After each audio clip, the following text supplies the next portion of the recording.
Good morning.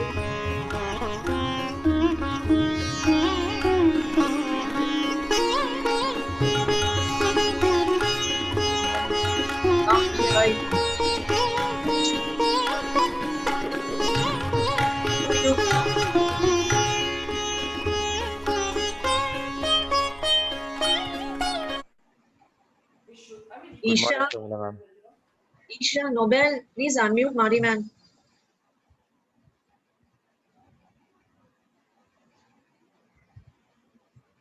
Isha. Yes, ma'am. Please unmute Mariman. Ma'am, I've made you the co-host. Are unmute Mariman. Okay, one second.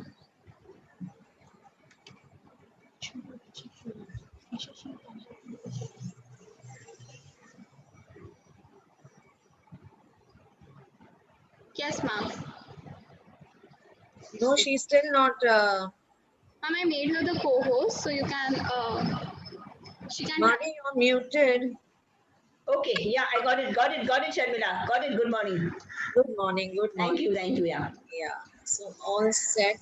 All set. All the best. God bless. Thank you. Said a prayer for the success of this. Thank you, students. God bless you, each one of you. Nobel, Isha, Vaishnavi. I think busy now. Yeah. So we'll start sharp at 9. Correct? Yeah. Yeah. Okay. Yes. Is Advocate Musumechi joining? He said he would.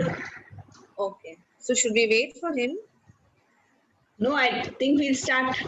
Just how will you know whether he's joined or not? Well, we'll know. Nobel?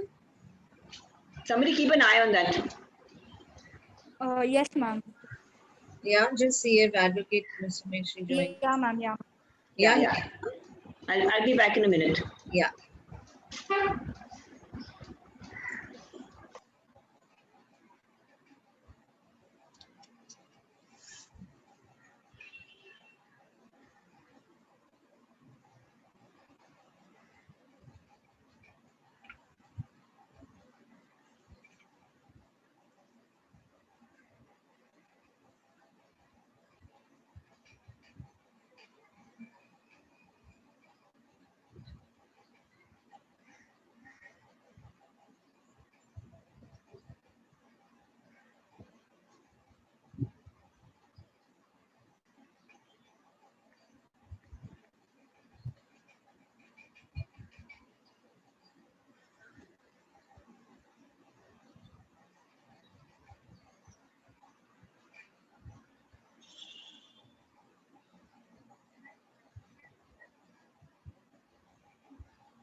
Hello.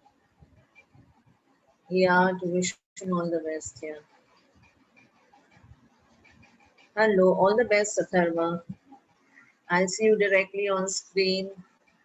And do not panic. It's okay. Yes. At the end of the day, it's all going to be well. Yeah. So, and tell the others, do not panic. Yeah. Okay, chalo. Bye.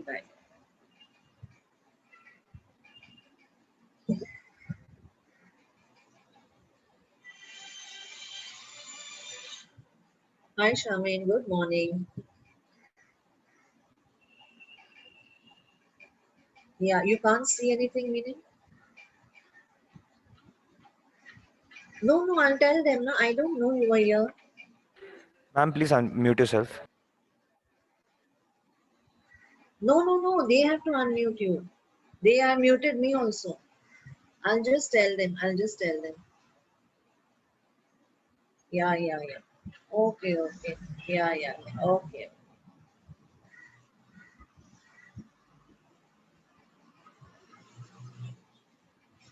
Yeah, Nobel. Yes, ma'am. What did you say? Did you say anything now? No, no, I was asking you to mute yourself because everyone can hear you. No, no. Vice principal had run.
Raise the hand. Somebody raise the hand. This is something. This is what she wants. This is Katri. Dimple, what is the matter? She can't speak, I think. Just unmute her. No, but she's a student, Mari. What would she want? I don't know. Ask her to put your message on the chat, Dimple.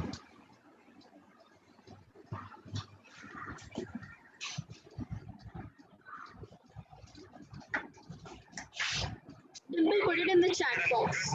Whatever you want, students, put your message in the chat box.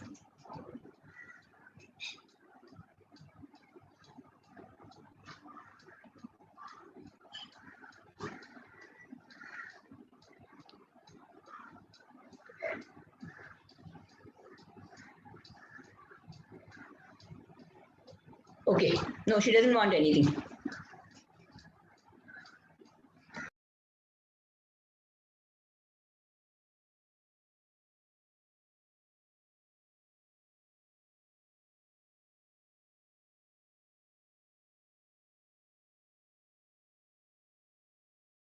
Advocate Musumechi has come. Many of our people are there.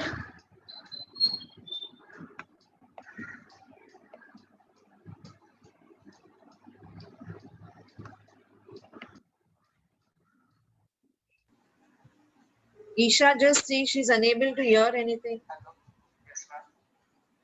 Yes, ma'am. I need you all to keep a proper watch. People are raising their hands.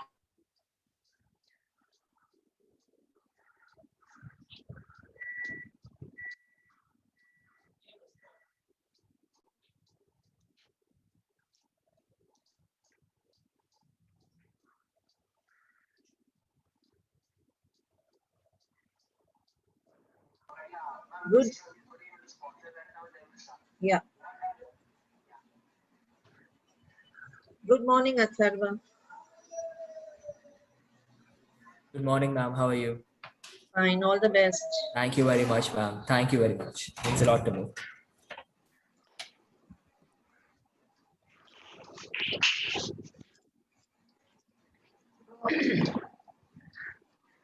Atharva, congratulations and good luck. Thank you, ma'am. Thank you very much. You are looking swell, just Thank right. you. Thank you very much.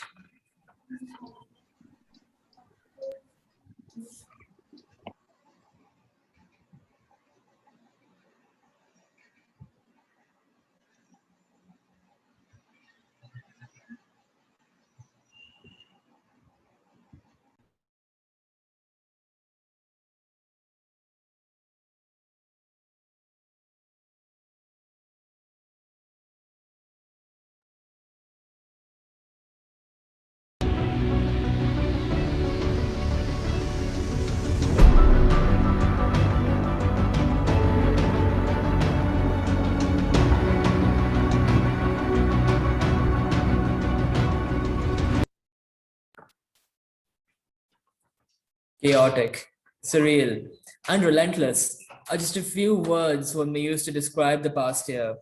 But within the chaos, all hope was not lost. As you have seen, observed, and even encountered many people, ranging from administrators, healthcare professionals, teachers, to even the most ordinary of people, evolve and adapt to this pandemic. And on that note, ladies and gentlemen, a very good morning and namaste to everyone. We take great pride in welcoming you to 12th International Symposium organized by UNESCO Cardinal Paul Poupard Foundation Chair for Interreligious and Intercultural Dialogue at St. Andrews College, Mumbai. The theme for today's conference will be Evolving Inclusive Communities for Greater Solidarity. My name is Atharva Murray, and it is my honor to be a host for today's event. Being able to conduct an international conference at a time like this is truly a blessing. So let us begin the day by invoking in our minds the name of the Almighty and the presence of God to show our appreciation for the opportunities to be a part of the event today and that shed lights on the important issues which occur today. We invite our students to perform and welcome a dance to worship the presence of God and express sentiments of brotherhood, respect, and peace.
That was absolutely wonderful. Known as Deepak Jyoti or Jyot, which represents Agni, the lighting of the lamp removes darkness, ignorance, unhappiness, spreading the Almighty's grace and divine energy in the surroundings. Light also symbolizes abundance, prosperity, and knowledge. The lighting of the lamp is regarded as a bow down to knowledge. And with that being said, we now have the lighting of the lamp.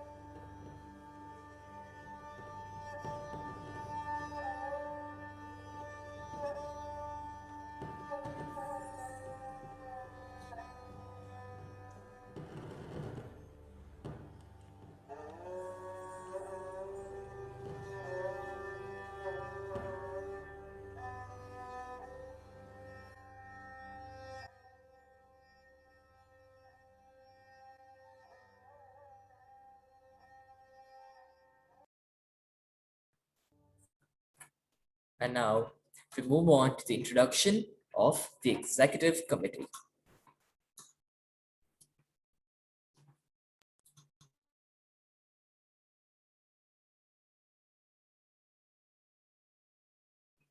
Starting with, we have Advocate Giuseppe Musumeci, UNESCO chairholder at St. Andrews College, Mumbai. Dr. Mari Fernandez, principal at St. Andrews College.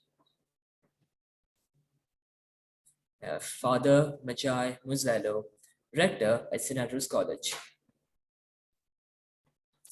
We have Dr. Father S.M. Michael, director of the Institute of Indian Culture.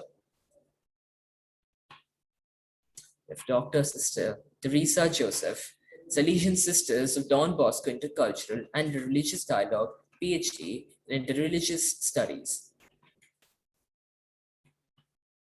We have Father Gilbert de Lima, Professor of Systematic Theology, Archdiocese of Bombay. We have Mr. Ernest Fernandez, ex-president of the Bombay Management Association.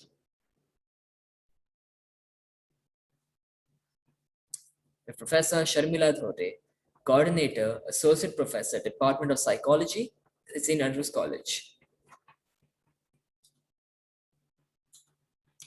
We have Professor Janine Coelho, in charge of diploma course, assistant professor, Department of History.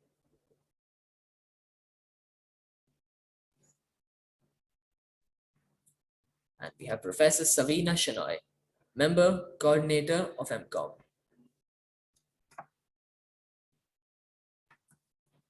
And now we have our very own, and I must say the dynamic, down-to-earth principal, Dr. Mari Fernandez.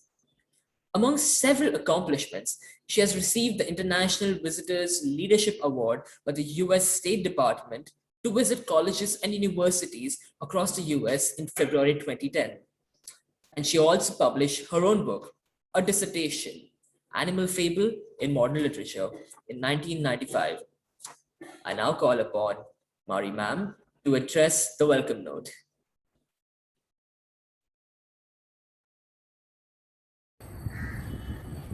Good morning and welcome to our International Symposium organized by the UNESCO and Cardinal Paul Coupa Chair for Interreligious and Intercultural Dialogue.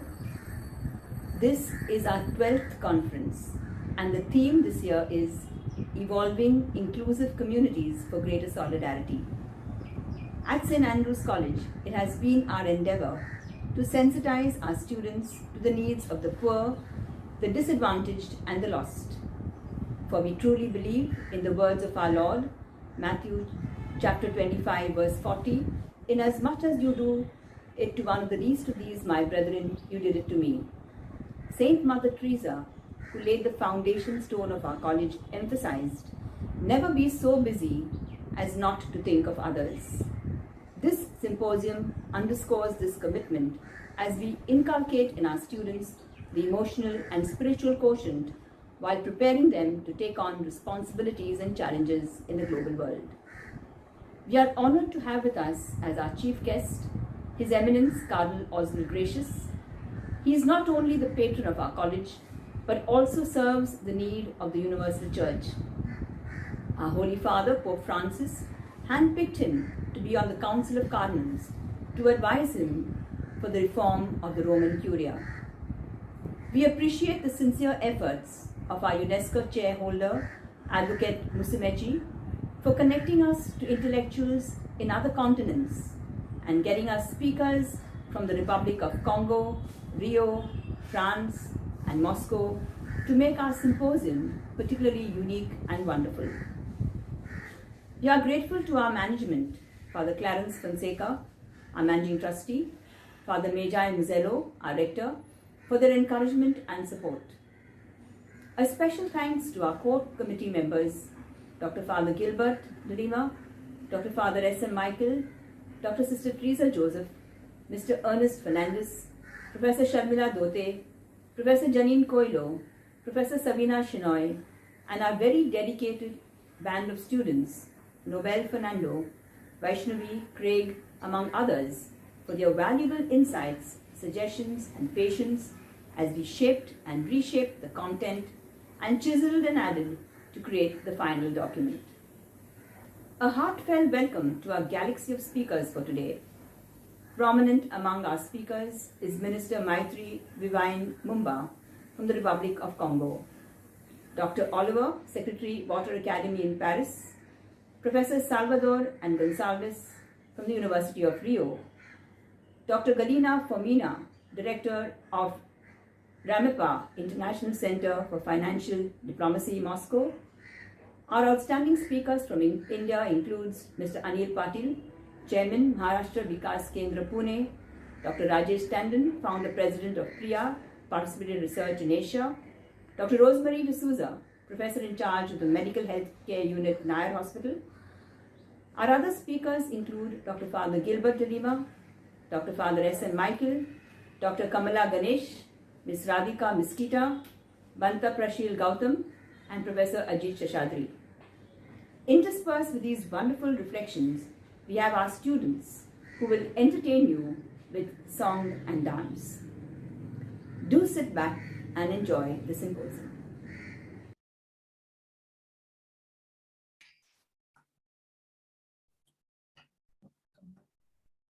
Thank you, ma'am, for that amazing introduction for all the speakers. Moving on, we shall now commence with our first speaker, who is the founder and the head of the UNESCO chair in Mumbai. He has a long list of achievements to his credit, beginning with a doctorate in law cum laude from the State University of Milan. He then went on to study at Harvard Law School, where he got his master's degree in law. In the forthcoming years, he established as the president of the Arbitral College, by president of the Tribunal of Milan, as has been a visiting professor for institutions like Georgetown University in Mediation, Catholic University of the Democratic Republic of Congo.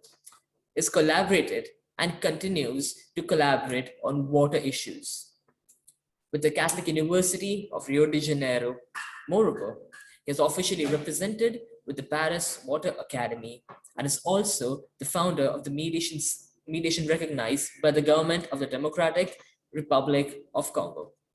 Most recently, he was renewed as the UNESCO as the chair in Mumbai in 2020. And so on that note, I would like to invite Advocate Giuseppe Musumeci. Good morning.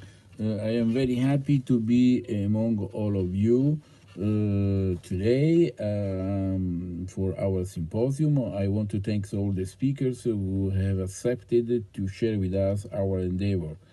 My first thought is for Cardinal Gracias, an immense gratitude to have permitted the contact and the cooperation with UNESCO, and above all to pursue all the activities to achieve the UNESCO mission. Thanks to our initiatives, in particular the postgraduate diploma in interreligious dialogue and water for sustainable development, we got a renewal from UNESCO, and above all, we have been appreciated by a specific professional institution well known internationally, such as the Water Academy in Paris, who recognize our effective we have been in our diploma, in the contents to provide the contents of our diploma. I want to thank in this regard all the actors of such adventures, the principal of the St. Andrew's College, Dr. Mary Fernandez, the principal of the College of Social Work, Nirmala Niketan, Dr. Ledine Diaz, and Dr. Sebastian Michael for the Indian Culture Center in Society, Culture and Religion. What next? What we provide, what we think for the future? For the future, we should move in two directions. We have to expand our cooperation in India, and for this reason we welcome Anil Patil, who is a member of the World Water Council, to think and to initiate a cooperation to disseminate the culture of water at large. That is very important because we need to expand our cooperation in India. This is what UNESCO requires us. The second direction will be towards the social issues such as equity education, gender equality, and abroad. That means try to compare our experience with the experience of other countries and see how from the comparison, such comparison, we can get vital input to stimulate the opportunities and new initiatives to benefit students. I believe that the next project will be very useful in this regard, which is a forum, a digital forum with the Pontifical University of Rio, which has a specific expertise also on printing e-book, and with them we can develop and deepen all the issues, all the problems, sensitive issues related to the social stability. There will be a very important and significant project. Hopefully, we will be able to share with all of you the outcome of such work. I believe also, I want to emphasize, highlight also this point. It will be very interesting to reach agreement with the institution here in Mumbai who takes care of mobile intervention in the slums in the subject of health and education. That will be important, and it's also our obligation to spread the existence of such experience abroad, and to compare such experience in the field with other countries will, I'm sure, will enrich our work, our ambitions. I think that the international speakers are covering different issues. They are all prominent persons, and I want to thank them, and I hope that we will be able to develop a very fruitful cooperation with them. So I leave up to you to evaluate the work that we have done and we will be able to do, and enjoy the symposium. Thank you very much. Thank you very much, Advocate Musumeci. And now moving on. We now invite our chief guest, His Eminence Cardinal Oswald Gracious. His Eminence is the Archbishop of Bombay. He's on the Council of Cardinals that the Holy Father Pope Francis consults every 2 months. He is the president of the Catholic Bishops' Conference of India. He was formerly the president of the Asian Bishops' Conference and the president of the Catholic Conference of Bishops in India. He's also a member of the many congregations in Rome. He's an expert canonist. He was renominated by the Holy Father to be a member of the Pontifical Council of Legislative Texts, the highest body in the Church on matters in regards to canon law. Bishops and priests from India and the world consult to him. On the 28th of December 2020, His Eminence celebrated his Golden Jubilee as a priest, and on the 24th of December, he celebrated his birthday. He's a very warm and friendly person. And with that being said, let's welcome His Eminence.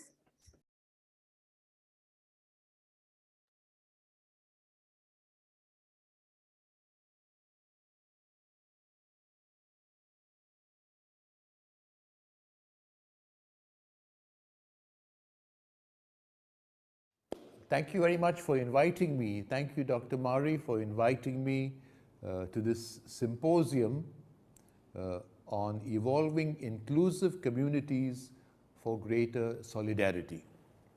I'm delighted to be with you to share some thoughts, and I look forward to a very healthy and fruitful interaction with all the students and our speakers. I remember it was at the very first days of January 2020 that I heard on Vatican radio that there was a virus coming out of China, and they were not sure. It was a small item, not even the first item, it was one of the latter items in the news, virus coming out of China, which was little cause for concern. Then a few days later, I learned that they had given it a name, coronavirus. Then they mentioned COVID-19, I think they said, because it was discovered on the 31st or 30th of December 2019. That 19 refers to the year it was discovered.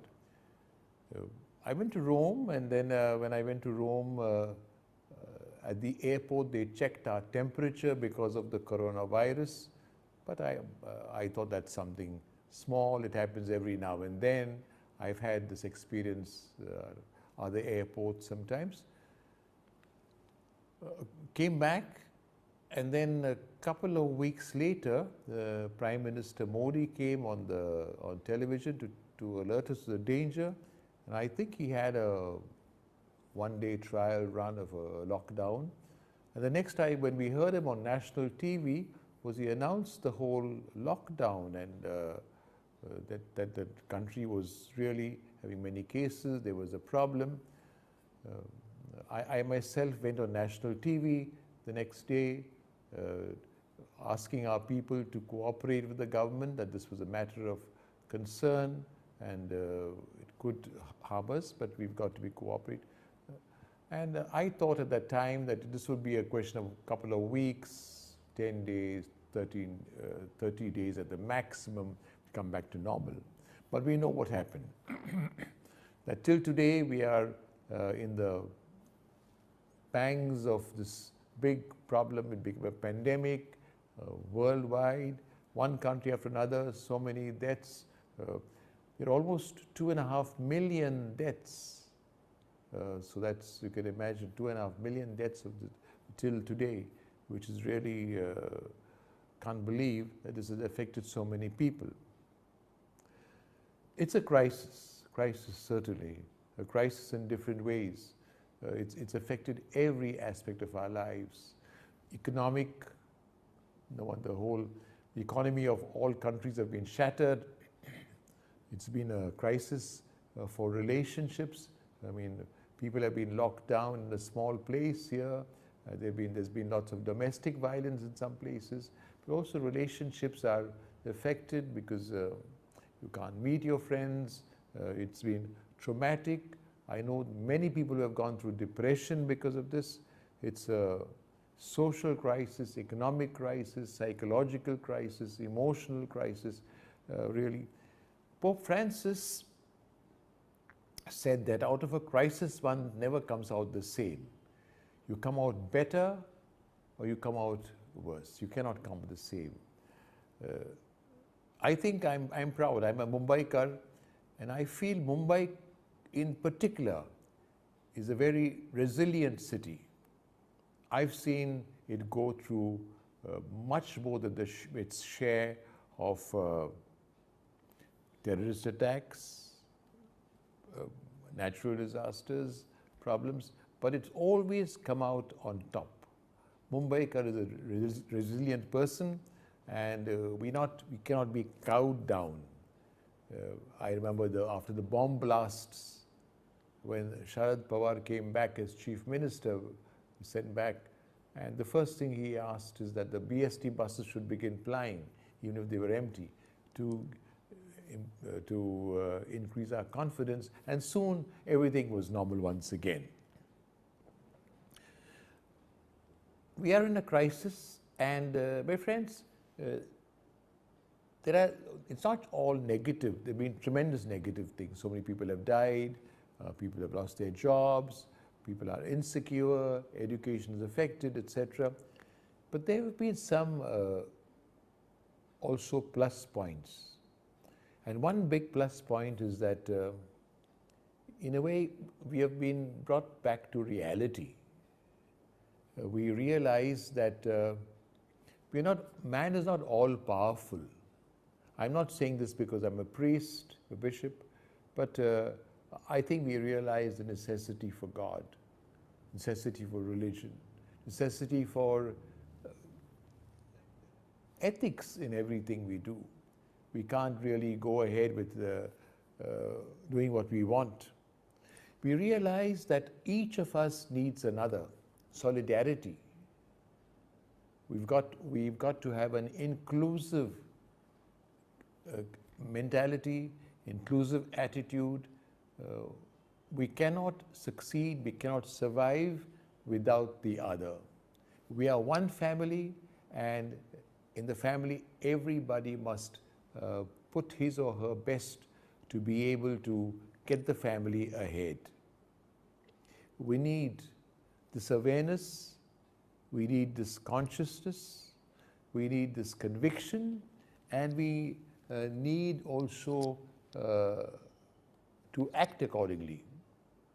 In this COVID crisis, every country at the beginning began to work alone, trying to search a remedy, thought that it could have lockdown, that's the end of it.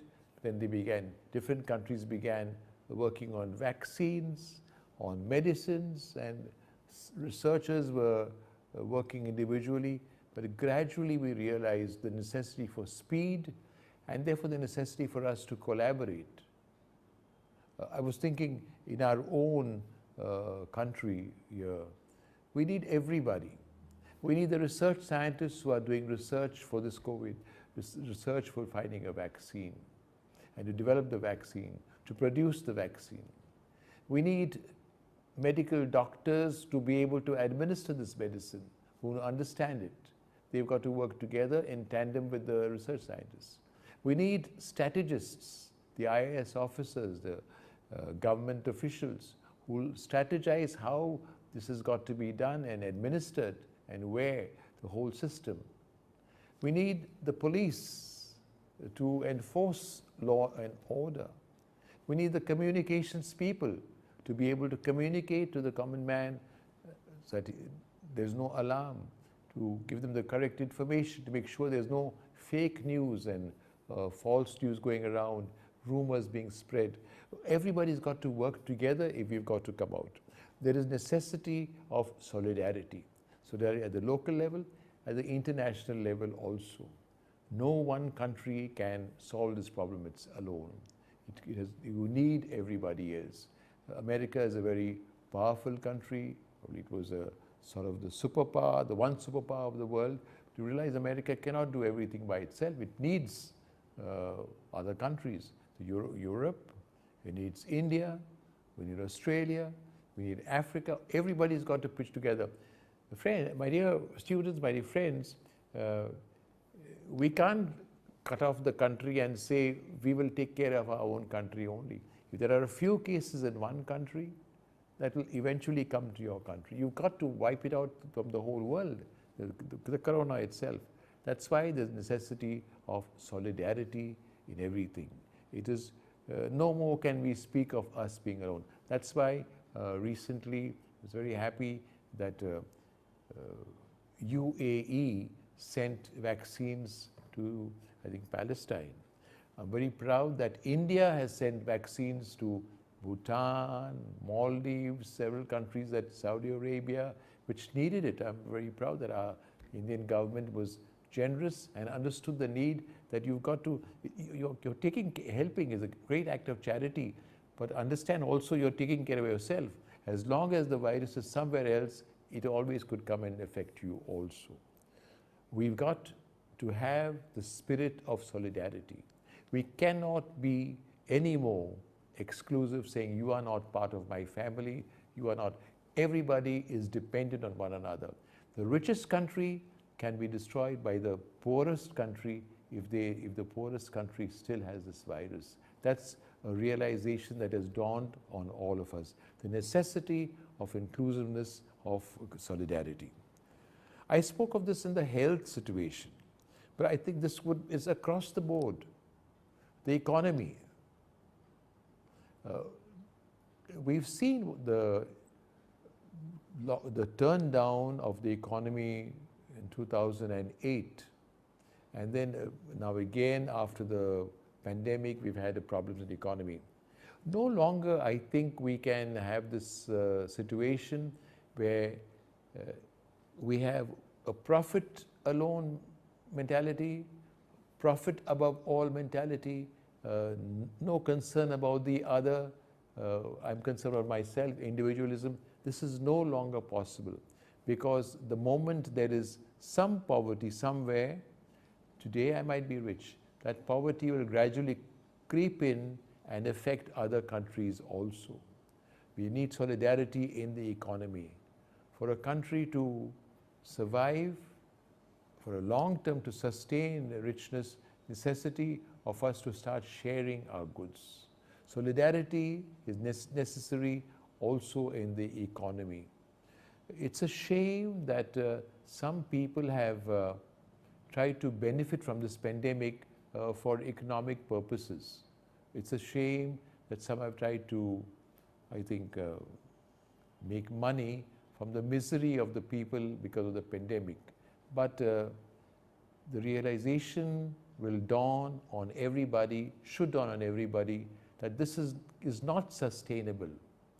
For a short time, the rich can become richer, the poor poorer, but the poverty of some will draw down the richness of all. The economy has you've got to have solidarity for growth in the economy. Let's take one more area before I wind up, because I want to, is the climate change. You can't say I'll take care of the climate change in my country, I'm not bothered about the others. my country is okay. All of us together either survive or we sink. I was surprised when some countries started pulling out of the Paris Accord and thinking that you could have islands in the world which are okay. Not possible. The whole world is one. If there's a problem in one country, it affects all over. We've seen that in India, what's happening when the glaciers. We recently had a big accident in Uttarakhand, and many people died over there. But all that is connected to climate change, the warming of the earth. And unless we act together, all of us, all our countries, United States, China, Brazil, and our own country, India, unless all of us pitch together, we realize we are all going to sink together. The world is doomed unless everybody has the sense of solidarity.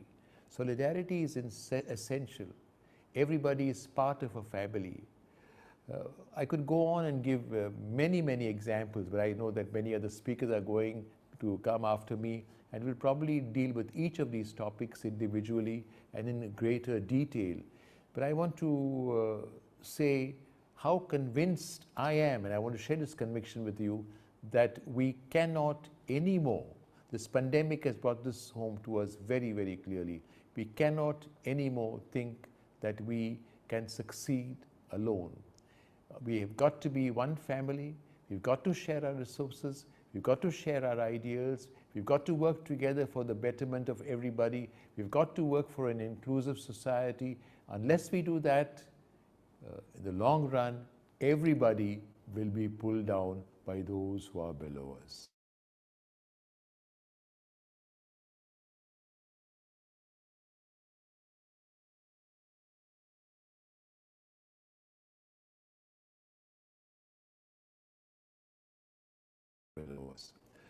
My dear friends, I am really delighted to be part of this symposium. We could reflect more. I'd like you to really delighted that Dr. Mari has organized a symposium. Thank you, Dr. Mari. It's a privilege to be associated with this. I want to say thank you to all your collaborators, the speakers, of course, but I also want to say, I know Father Michael has been much involved. I want to say thank you to him. And there's the whole Paul Poupard Foundation, which is really has inspired this whole interreligious and intercultural dialogue. Without working together, all the religions working together, all the cultures working together, we cannot have one family. Our family, the family of mankind, of men and women, cannot survive. Thank you very much. And this is one of many meetings, I'm sure, and we'll share our ideas. Thank you. Your eminence. It's words of wisdom. We take them in high regard. And now, moving on, this past year has been full of hardships, but like a phoenix from the ashes, we've risen stronger as we put humanity first. We improvised, we adapted, and we overcame as an inclusive community, overcame the difficulties which presented themselves with the pandemic. And now, to showcase a summary of what happened in the past year, let's watch a montage compiled by our very own final year student, Vaishnavi Chinsankar.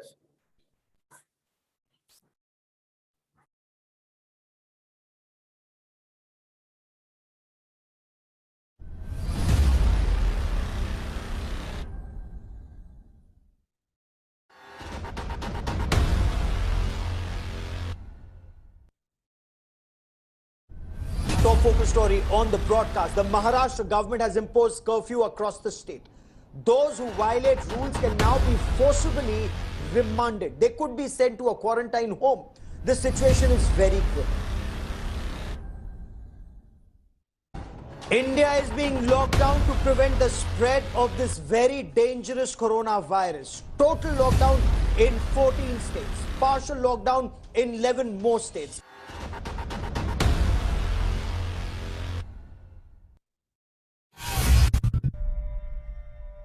WHO has been assessing this outbreak around the clock and we're deeply concerned both by the alarming levels of spread and severity and by the alarming levels of inaction. We have therefore made the assessment that COVID-19 can be characterized as a pandemic.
पूरे देश में आज रात 12 बजे से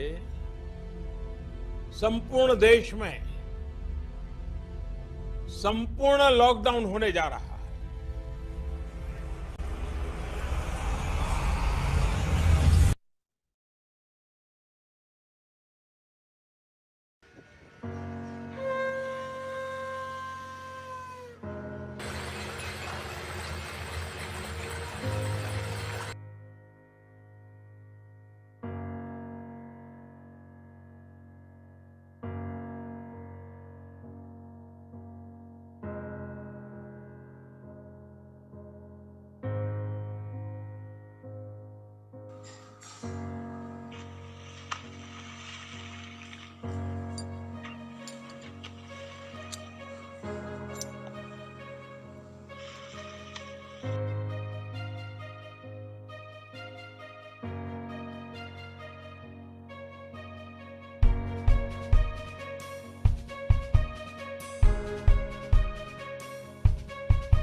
Well, Karen, we just wanted to say thank you for the semester. So now,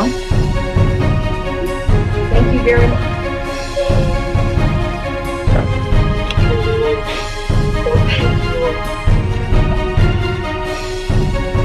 We love you. Thank you very much. We love you. We love you. Thank you very much.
Oh, what a stressful and arduous year it was. We all went through a roller coaster with all its ups and downs, but at the end, humanity has prevailed. However, we are living in difficult times where no country, no continent is spared by the pandemic. And this only seems to have made matters worse for women who already face obstacles that hinder the full realization of their potential. Educational deficit being the biggest setback. So along those lines, it is my honor to bring on the next speaker, Ms. Maitra Viveen Mumba, a lawyer, a delegate, and a minister with a list of accomplishments under her belt. Ms. Mumba, having passed the South African Association of Law Society, also took an advanced management course at Wits Business School, RSA. She worked as a lawyer in Brussels until 1988 and is still a member of Barreau de Kinshasa, RDC. She served as a UNICEF consultant and worked at Lambani and Associate Attorneys at Maritime Brokers and Consultants. She was a Minister for Justice and Human Rights and now a Public Enterprise Minister. Today, Ms. Mumba is here to address us all on gender inequality during the pandemic. Stage is yours, Ms. Mumba.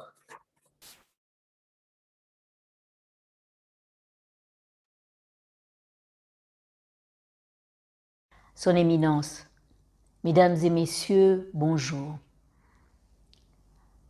La Banque africaine de développement a défini l'indice de l'égalité des genres à travers 3 dimensions distinctes. L'égalité dans les opportunités économiques, l'égalité dans le développement humain et l'égalité dans les lois et institutions. Étant devant l'UNESCO, je m'attarderai essentiellement sur l'éducation, un des indicateurs déterminants de l'égalité d'accès à la scolarité. Nous vivons des moments difficiles et personne, ni aucune contrée, aucun pays ni aucun continent n'est épargné par cette pandémie et encore moins à l'abri de celle-ci. Je souhaiterais m'arrêter un instant sur la République démocratique du Congo, pays qui était déjà soumis à de nombreux défis avant la pandémie. Les femmes se heurtent à toute une série d'obstacles qui entravent la réalisation de leur plein potentiel. Allant des pratiques culturelles restrictives, des lois discriminatoires à des marchés de travail segmentés. De nombreuses Congolaises vivent encore dans des systèmes de valeurs traditionnels et sont soumises à une législation obsolète, et leur voix peine à se faire entendre dans les instances dirigeantes de nos sociétés. La République démocratique du Congo est un pays où le problème de réduction de la pauvreté est fondamentalement lié au statut social de la femme. En ce qui concerne l'autonomisation des femmes, son principal défi se trouve dans le défi éducationnel même de la jeune fille. Société confrontée à un extrême dénuement, les familles sont obligées de faire le choix de retirer les jeunes filles de l'école. Choix dicté par une précarité financière qui ne peut accommoder que le garçon. Futur père nourricier, responsable de la famille. La fille, elle, se mariera, quitte à quitter l'école précocement, sacrifiée sur l'autel du mariage. Et pourtant, combien de ménages, rien qu'à Kinshasa, ne survivent que grâce au travail précaire de ces femmes, que le mari devait pourtant prendre en charge. Je plaide votre indulgence pour ces raccourcis que d'aucuns pourraient trouver caricaturales, mais qui seuls peuvent nous permettre d'appréhender la réalité dont le temps nous impartit. L'État congolais, conscient de l'importance de l'éducation dans le développement de notre nation, a décrété la gratuité de l'enseignement. Gratuité qui, même avant la pandémie, avait ses propres challenges au vu de la modicité du budget national. Avec la pandémie, ce budget s'est encore contracté davantage devant l'immensité des besoins dans une économie essentiellement extravertie, soumise aux aléas du confinement international. Si la gratuité à éclore avant la pandémie, elle constitue une cause supplémentaire de démobilisation dans un contexte où, si dans l'enseignement primaire, la discrimination tend à disparaître quand on parle de gratuité presque partout, elle ne regresse pas suffisamment dans l'enseignement secondaire. En fait, dans près d'un tiers des pays en développement, les filles sont toujours les moins scolarisées, car dans un environnement où la pauvreté est prévalente, c'est la fille que l'on sortira de l'école en premier. Si on tente de reculer les confins de l'analphabétisme, la science et la technologie, elles, n'attendent pas. Combien de jeunes femmes adultes savent présenter un projet à une banque pour accéder à un financement afin de développer leur business en vue de participer valablement à l'éclosion de l'économie de leur pays? Leurs ambitions ne seront-elles pas souvent limitées à l'économie informelle de leur grand-mère? Oh, mon petit Ligablo, nos sœurs ne sont-elles vouées qu'à des professions à valeur ajoutée limitée? Mais revenons à cette pandémie. Pas de scolarisation online dans un pays où 70% de la population vit en milieu rural, où la carence en alimentation électrique et l'inaccessibilité à l'ordinateur ne peut pallier aux effets du confinement. L'éducation se perd. Que devient notre jeune fille dans ce contexte encore plus délétère? Je ne m'attarderai pas sur la qualité de l'enseignement qui en elle-même nécessiterait toute une dissertation. Continuer à surmonter les barrières qui reculent l'accès au savoir. Continuer à briser les chaînes qui entravent l'autonomisation. N'est-ce pas le thème de ce jour? Cependant, l'émulation est là. Une femme a gravi les marches de la chambre basse du Parlement comme présidente. Une autre siège comme juge à la Cour constitutionnelle. Et dans un pays lointain, une autre dame est devenue vice-présidente de ce pays si exemplaire. Et par-delà le monde, que des femmes présidentes et chefs de gouvernement. L'émulation est là pour faire mieux. Des lois interdisent les mariages précoces. Allez de l'avant. Pas besoin d'autres exhortations. Je ne suis pas dans l'impasse. Les OMD avaient déjà prescrit l'éducation comme un des leviers puissants de transformation. Levier qui contribue à l'atteinte des objectifs de l'agenda 2030. Que nous communique le vice-premier ministre du plan de la République démocratique du Congo, une dame s'il vous plaît, Madame Élisée Mounembwe Tamukumwe.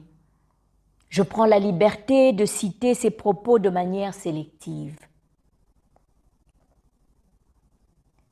Avec l'adoption des objectifs de développement durable, le gouvernement a mis en place un mécanisme permanent de collecte des données relatives aux indicateurs des ODD. Convaincu que les ODD sont intimement liés et leur mise en œuvre doit tenir compte de leur caractère interdépendant. Ainsi, le pays a aligné son cadre programmatique et son mécanisme de suivi et évaluation aux ODD. À ce jour, le plan national stratégique de développement, qui constitue le cadre fédérateur de toutes les politiques et stratégies nationales, sectorielles et provinciales, est axé sur les ODD. C'est dans ce cadre que s'inscrivent le processus de contextualisation et de priorisation des ODD, qui ont permis de définir un package national prioritaire composé de 17 ODD et 38 cibles adossées sur 59 indicateurs. Le but étant la réalisation de ces objectifs et cibles priorisées pour permettre aux Congolais de vivre un avenir meilleur en équilibre avec son écosystème. Il s'agit notamment de mettre fin à l'extrême pauvreté qui touche encore des pans entiers de nos populations, particulièrement dans les milieux ruraux, d'éradiquer la faim et les maladies, de promouvoir un accès équitable pour tous à une éducation de qualité à tous les niveaux, aux soins de santé, à la protection sociale et enfin de lutter contre les changements climatiques. Réaffirmant son attachement à l'agenda 2030, le gouvernement de la République démocratique du Congo a entrepris plusieurs réformes, notamment le cadre légal, en vue d'accélérer le progrès vers la réalisation des ODD. Ainsi, la révision du Code de la famille a permis de promouvoir davantage l'égalité entre les sexes, telle que préconisée par l'ODD 5. En 2016, le gouvernement a mis en place un observatoire chargé de faire le suivi de la mise en œuvre des ODD, observatoire qui joue le rôle de conseiller technique en la matière. Le contexte actuel, marqué par la crise sanitaire de la Covid-19, représente un réel défi à ce sujet. C'est dans cette perspective que pour ne pas ralentir le rythme de l'atteinte des ODD, le gouvernement de la République démocratique du Congo a élaboré un programme multisectoriel d'urgence d'atténuation des impacts de la Covid-19. Ce programme entend amortir le choc lié à la crise sanitaire sur l'environnement socio-économique et soutenir la relance de l'activité économique afin de réaliser et de baliser le chemin pour revenir à la trajectoire PSND. Fin de citation. Éminence, je ne saurais terminer sans saluer nos filles, nos sœurs qui, à l'est de notre pays, sont soumises à une précarité encore plus grande sous les affres d'une guerre nous imposée, mais qui debout transforment le quotidien de ceux qui leur sont chers avec dignité, loin des objectifs de l'agenda 2030, et qui pourtant aspirent à ces mêmes objectifs, inconnus, ignorés, essentiels, pourtant essentiels à ce bien-être rêvé par tous. Je vous remercie de votre attention, Maître Musumechi et l'UNESCO, ma gratitude pour l'opportunité. Thank you, Ms. Mumba, for your insight on gender inequality, conditions worsening during the pandemic. And on that note, let's move forward. Water plays an essential and irreplaceable role in the existence and the sustainability of all living species. Even as a part of culture, water is the first thing that every human being across the world share on a daily basis.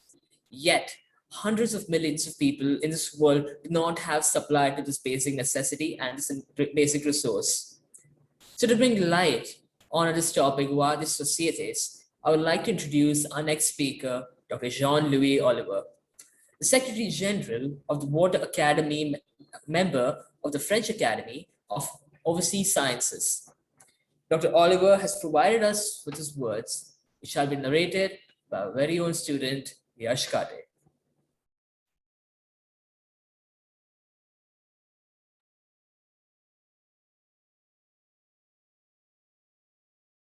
Water is found in abundance on Earth, where it is a part of a great planetary cycle, in perpetual motion under the influence of solar energy. However, fresh water is represented by only 2% of the whole. It is necessary to deduce from this the quantities stored in glaciers, in eternal snow, and also in ice floes. It is also necessary to take into account the natural phenomena such as evaporation, which causes a significant loss, and the rains which fall at sea. In addition, fresh water, whether surface or groundwater, is distributed very unevenly across space, depending on geographical conditions, with the latitudes and sometimes with the highest water content may not be necessarily be the most suitable for human settlements. It is also subject to shifting at times, depending on the years and seasons, and also on the characteristics and variations of the local climatic conditions. Water is the oldest and the most constant developer of territories, where its action, permanent and at times changing course, enables and prolongs the stay of man and shapes his environment. Its course sculpts the reliefs as it carries sediments, fertilizes the soil, and thereby models the landscape, cleans, naturally purifies, refreshes, and decorates the amenity spaces such as squares, parks, and gardens and develops into natural water game spots, fountains, and ponds. Because of its exceptional physical, chemical, and biological qualities, in its liquid, solid, or gaseous state, water plays an essential and irreversible role in the existence and sustainability of all living species, including human beings, as well as the flora and fauna that make up the planet's biodiversity. Human beings have a close, extremely complex, and even vital, but at times ambivalent relationship with water. As a creative power and a source of fertility, it thus allows for daily supply and sanitation, irrigation and soil drainage, energy production and industrial uses, transportation of people and goods. It contributes to the physical, economic, social, and cultural well being of humans, maintaining the balance of ecosystems and the preservation of biodiversity. But this water, fresh or marine, also represents a hostile and threatening element capable of eroding, rusting, flooding, polluting, contaminating, and at times submerging. It is thus both an obstacle to land traffic and enables for river or sea navigation. Always and everywhere since time immemorial, water formed an essential component of every economic activity, be it agriculture and food, craft, industrial or commercial, social, cultural, and even spiritual activities. Water is used in different forms, quantities, and qualities depending on the use. Water is thus a true mirror of human civilization and existence. Thus, as soon as human beings settle anywhere in society, fresh water, along with a language and a culture, forms the first thing to unite and they share on a daily basis. This is why populations have settled on the banks of rivers and lakes, near springs or water points in oases, and there they create villages which develops and societies by transforming the territory and creating a brilliant civilization, described sometimes as hydraulics, as on the banks of Nile, the Tigris and the Euphrates, the Fergana, the Yangtze, the Yellow River, the Mekong, the Indus, the Ganges, and the Brahmaputra, thereby implies harmonious, balanced, and sustainable relations between water, human beings, territories, and biodiversity. The specific spaces where water is available is also important. River basins for surface water and aquifers, renewable or fossil at various depths for groundwater availability, does not hinder in forming the territorial, administrative, and political divisions drawn by the authorities. As we can see, many are now shared between several countries. There are currently about 300 river basins or international lakes and more than 1,000 transboundary aquifers, not popularly known. Since for centuries, people used to navigate on rivers and move along their banks and settle. Thus, there is an inseparable relationship between river basins, language areas, and currency zones, even today. When freshwater resources are easily available in sufficient quantities, the basic needs of the population for their various use can be easily met. If this was not the case, this water may become the subject of fierce competition and dispute, both locally and internationally, leading to tensions, crises, and even diplomatic or military conflicts. For long considered inexhaustible in the human imagination, water is now an extremely limited and vulnerable resource, which is a major concern in all continents, despite the recognition of a human right to water by the United Nations General Assembly in 2010. Hundreds of millions of people around the world, especially in the developing countries, do not have access to safe water supply, which particularly affects women and young girls who are responsible for water collection, washing, and family life. The situation is even worse in the area of wastewater and stormwater treatment, which creates serious health hazards. The predictions concerning water security have become worrying because of population growth, urban concentration, increased needs for agriculture, industry, energy, etc. With an increase in pollution, which at times chronic, sometimes accidental, is equally existing worldwide, including in the oceans, where an increase in natural or industrial waste affecting water. The challenges are diverse and all of them essential for maintenance of public health, food security, economic, social and cultural activities, and prevention of crisis, and massive migration and for the preservation of biodiversity. At the current rate, the world's population is expected to increase considerably, particularly in Africa, by the end of the 21st century. It could then reach 10 billion people, concentrated in cities, sometimes sprawling or inclined to immigrate. This will require sufficient food production, with agriculture using on average 70% of available water resources. The fight against poverty requires a significant increase in direct consumption. In the absence of adequate infrastructure, in the current reckoning, 1 in 5 persons is currently deprived of drinking water, and 1 out of 2 of any sanitation system, the absence of which claims thousands of victims per day. Finally, the rise in the standard of living implies the development of activities requires additional demands in the fields of energy and industry. In total, the demand for water should increase by about 40% by end of this century. It is also necessary to take into consideration the impact of climate change in which water is particularly affected. Through an increase in unpredictability, frequency and severity of extreme hydrometeorological events, floods, heat waves and droughts, tornadoes, storms and wave submersions, typhoons and tsunamis. Added to this, the increase in the temperature of water, either fresh or salty, increased evaporation and the rise in sea level and acidity. Rational management of water, in other words, a balanced and in harmony with nature, is required for sustainable existence. This vital resource, that is water, is now a pressing need in all countries of the world. To achieve this, the specific quantitative and qualitative management of each must be sufficient. While irrigation is a major user, drinking water supply and sanitation, the industrial use which is source of pollution and hazardous. It is also necessary to reconcile at all stages the interactions, positive or negative, between the various uses and between the territories concerned, including between countries sharing the same surface or groundwater resources, etc. This realistic water management requires solid multidisciplinary skills and a certain number of specific tools that are carefully designed, well adapted to their context and skillfully implemented in a complementary manner. Scientific, technical and technological capacities, taking advantage of new technologies and modern means of observation, satellites, drones, etc. Legal, institutional and regulatory tools adapted to the hydrological and social, economic and cultural context. Adequate public and private financial resources. Indeed, the water sector can be very expensive. It often involves investments in major infrastructures that requires substantial long-term financing at the lowest possible cost.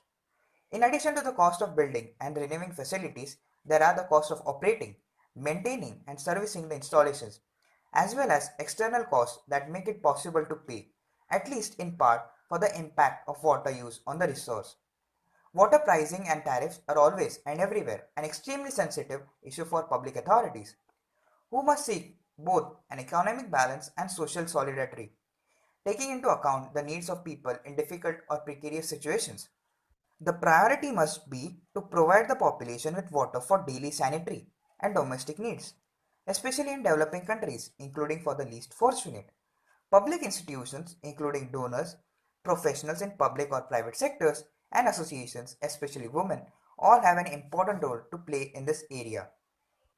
Multilateral, regional, and local cooperation must all be mobilized in favor of water for more human solidarity and to avoid crisis or conflict situations and to prevent migrations. In fact, all continents are now facing serious water scarcity and security problems, a major challenge for humanity in the 21st century. The United Nations Security Council has taken up the issue of water security, and a major international conference on the issue of water is planned for 2023 in New York as a part of Decade for Action and the Sustainable Development Goals. About 20 multilateral institutions are involved in the field of water, as well as multiple development agencies and numerous regional, national, or associative organizations. Given the seriousness of the problem, the urgency of the needs, the importance of stakes and the risks involved with economic and financial constraints increased by the health crisis, it is important that the United Nations organization, including UNESCO and its Intergovernmental Hydrological Program, fully mobilizes to meet the Sustainable Development Goals and the various international conventions on climate, biodiversity, desertifications, disasters, etc. Water is a major concern. In the absence of this, the future of humanity and of all living species that make up the precious biodiversity of our planet Earth is at stake. Thank you, Dr. Jean-Louis Oliver, for your words, for bringing light to this issue. With that being said, throughout the pandemic, at some point or the other, we all found ourselves being restless if we turn to something recreational that soothes us. And while this idea of recreation may differ from each individual, for some, the answer to this might be meditation. With that, I'd like to introduce and welcome our next speaker, who's a Doctor of Theology from the Catholic Institute, Paris, the Doctor of History of Religions, Religious Anthropology at the University of Paris for Sorbonne. He has been a priest at the Archdiocese of Kinshasa since 1980 and was also a member of the International Theological Commission in Rome from 2004 to 2014. He's the author of many books and articles. Currently, he teaches theology at several universities as a member of the Theological Commission of the Symposium Episcopal Conferences of Africa and Madagascar. So, to elaborate on the topic, le Centre de Médiation de Kinshasa, une solution alternative pour les règlements de litiges, we have with us Leonard Kenkupo-Santé.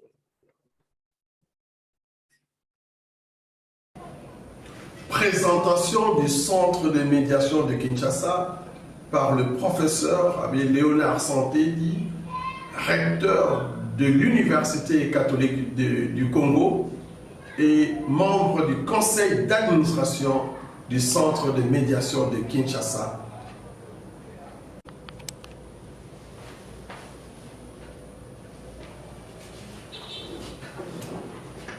Le Centre de médiation de Kinshasa, une solution alternative pour le règlement des litiges. De nos jours, l'importance de la médiation comme moyen de règlement pacifique des différends n'est plus à démontrer. Partant de l'Organisation des Nations Unies, en passant par l'Union européenne, pour aboutir à l'Union africaine, beaucoup d'organismes et d'associations font recours à la médiation et encouragent à cet effet l'utilisation accrue de ce mécanisme pour résoudre pacifiquement les conflits ou les litiges entre les parties. C'est dans cette optique que, dans sa recherche de modernisation du droit africain des affaires, l'OADA a inscrit dans le traité constitutif sa volonté de promouvoir la médiation comme instrument de règlement des différends contractuels.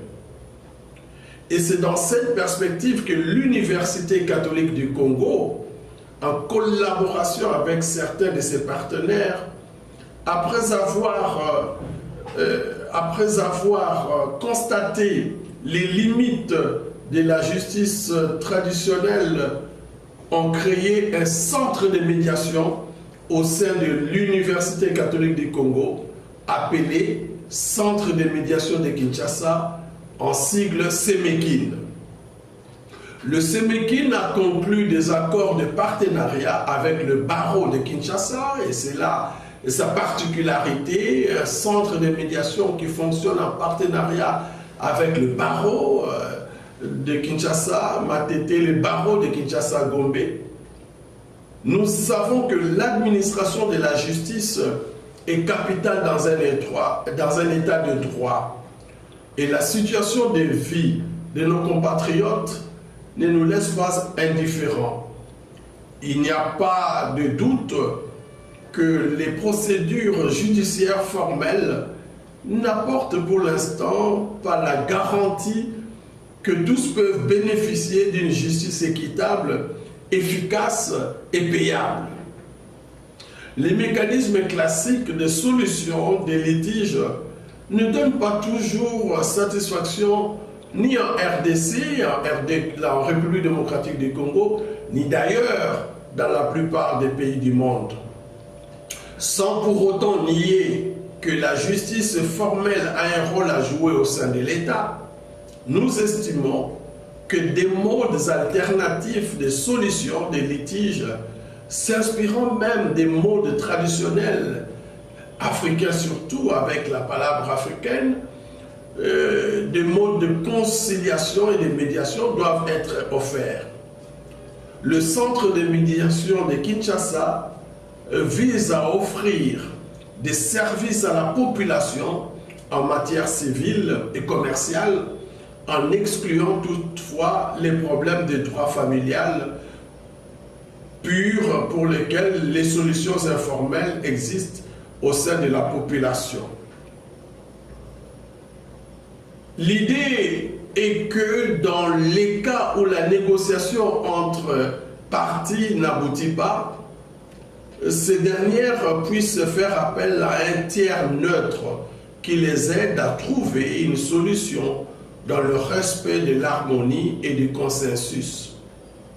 C'est pourquoi, de manière plus concrète, le centre a pour objectifs principaux de mettre en place des modes alternatifs de règlement des litiges au profit des citoyens, des opérateurs économiques et autres personnes nationales ou étrangères, de promouvoir la pratique de la médiation par l'information, la sensibilisation, la formation et les publications, de participer à des recherches scientifiques sur la médiation en général, sur le bienfait de son inculturation et sur les liens interculturels, de faire toute proposition dans le cadre national ou de l'OADA de nature à maximiser le cadre législatif ou réglementaire.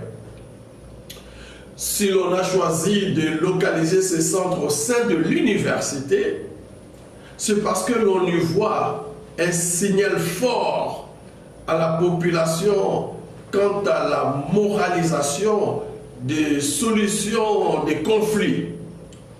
L'université, en effet, on sait qu'elle est un laboratoire d'humanisation. Elle est ce lieu de formation au dialogue par l'argumentation rationnelle. Et l'université donne donc une crédibilité indispensable au projet.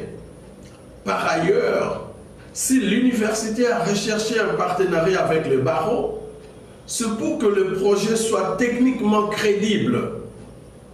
Il est nécessaire d'avoir l'appui du barreau, des professionnels de la justice, lequel y donnera son savoir-faire et en même temps permettra à la clientèle nationale et internationale d'avoir une possibilité de solution des litiges dans un contexte d'impartialité et de compétence.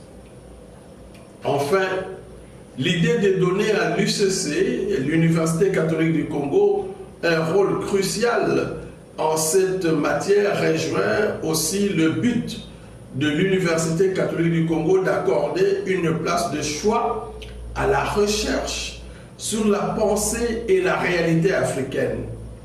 L'insertion du centre dans un contexte de réflexion sur notre propre culture et sur les biens interculturels permet une approche toute nouvelle sur les procédures alternatives. Il faut le souligner, l'interculturalité constitue un enjeu de taille pour les civilisations, pour les cultures, pour les sciences, pour les affaires, car elle introduit une nouvelle Weltanschauung, une nouvelle vision du monde.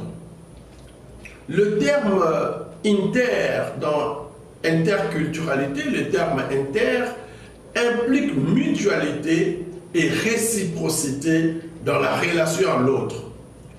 L'interculturalité se propose ainsi de respecter les particularités et de faciliter les dialogues entre les différentes communautés culturelles. Comme on le voit, la médiation que propose le centre de médiation de Kinshasa permet de sauver des ressources matérielles tant aux partis qu'au système judiciaire lui-même. Elle présente la flexibilité et l'adaptabilité de la négociation présidée par un tiers désintéressé ou neutre. Aussi, l'on peut communiquer brièvement les thèmes de la formation interdisciplinaire que le SEMEKIN organise. L'importance de la médiation après constat des limites de procès, concept, limites et extension de la médiation, les médiations traditionnelles, de la nature divine de la médiation, sociologie et médiation, aspect psychologique de la médiation, caractère linguistique de la médiation, accord de médiation et son écriture, règles essentielles de médiation, jeu de rôle, fonctionnement de la médiation dans les entreprises publiques, problèmes juridiques et pratiques de la médiation, déontologie du médiateur, problème de la confidentialité dans la médiation, les honoraires, la médiation et l'ordre public congolais. Voilà cette gamme prodigieusement variée de thèmes pour la formation des formateurs au sein du SEMEKIN. Il est donc clair que le centre de médiation de Kinshasa se veut être ce centre qui propose à la nation congolaise une autre manière de régler les différends qui opposent des personnes, des entreprises et des sociétés. Il est une structure neutre qui permet d'accueillir les parties en conflit pour les soumettre à une médiation en vue de les aider à trouver une solution dans le respect de l'harmonie et du consensus. Le SEMEKIN a pour objectif principal de permettre un règlement pacifique des différends au sein de la société congolaise ainsi que dans le milieu des affaires. Une des émanations de ce centre est le cours de formation des médiateurs en vue de leur agrément et comme médiateur accrédité du centre. De son côté, l'Université catholique du Congo se dispose à organiser des recherches scientifiques sur les aspects culturels et juridiques de la médiation en contexte africain.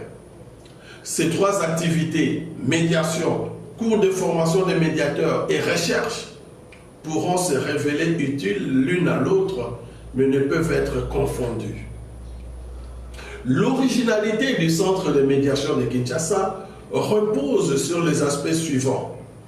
Son insertion dans un contexte de réflexion sur la culture congolaise et sur les liens interculturels, sa volonté de développer la recherche dans la collaboration avec d'autres centres de recherche étrangers, son souci de promouvoir les dialogues interculturels, sa capacité de former et de recycler ses médiateurs. Le centre est régi par des statuts et par un règlement intérieur. Il dispose à ce jour d'une dizaine de médiateurs formés et accrédités et d'un personnel qualifié dans le domaine de la médiation et la gestion des conflits. Ainsi, le centre de médiation de Kinshasa assure-t-il des formations dans le domaine de la médiation ou dans différents domaines ayant trait à la médiation et à la résolution pacifique des conflits. Conférence du professeur Abbé Léonard Santedi, recteur de l'Université catholique de Kinshasa, du Congo et membre du conseil d'administration du centre de médiation de Kinshasa.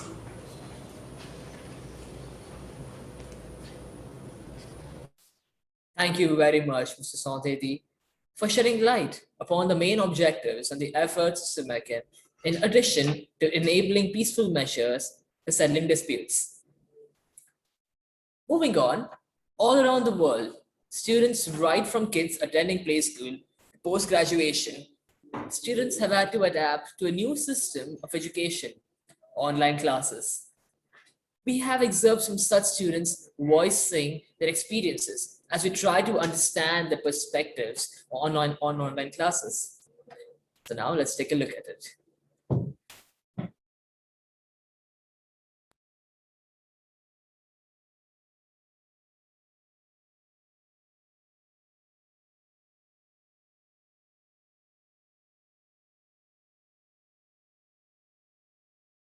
Online classes saves a lot of time and saves a lot of money. As my college and the distance of my house is quite far, I find online classes a little convenient. My teachers are very cooperative. They have helped us right from the start with this online classes, as we had faced a lot of difficulties with technology and network issues, but our teachers were always there with the solutions towards all these issues. It was a great decision of them keeping online classes. If there wasn't any online classes, I feel this would have led to a year going into a waste, which I don't think was in favor of any student. Actually, they are very cooperative, but the thing is, since it is online, there are a lot of technical issues and difficulties. But they try their level best in helping us, and even on WhatsApp and all, if we ever have a doubt, they'll keep having contacts. Like, we've had so many projects, and in all of those, they have helped us. At home, we don't have to travel. Our travel time gets limited. Our expenses are limited, and staying at home, it's like you have your own comfort zone. And personally, I think I have volunteered more in my online classes than I used to do in colleges. Since you are sitting on the bed, I am sitting right next to my bed, on the study table and all. And since it's a house setup, house is for me more like a relaxing place. So for me to be able to concentrate and stay focused for longer hours in a relaxing setup becomes a very tough thing to do. I like keeping the attention span for a longer time is a big personal issue, at least for me. Online college and offline college both have their own perks, but I think online college is better because it gives us more time to study at home, because minus the traveling, definitely more time. We have all practicals, and we use this workshops also. So we have subjects like electronics and all. So for that we need a lab. It is not possible at home. And we also study softwares, 3D softwares. So to learn those softwares, it is not possible to learn from home, even if they are teaching us on Zoom and all.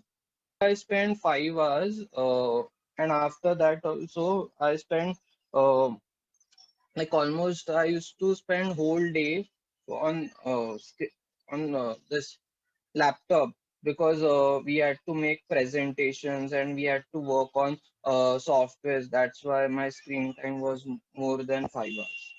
In my room there is a router, so everyone wants to sit in my room only. Like my dad also and my sister also wants to sit in this room only, because in other rooms they face the Wi-Fi issues. So we had to do time management and all. Negatives are, it's you don't have your classmates to rely on to. So many times if you have a question, it's a bit harder to get that resolved. And also, it's a lot less engaging. So sometimes it's harder to stay on focus, especially when you have some lectures with 200 students. And it's super easy to just switch tabs on your computer and do something else.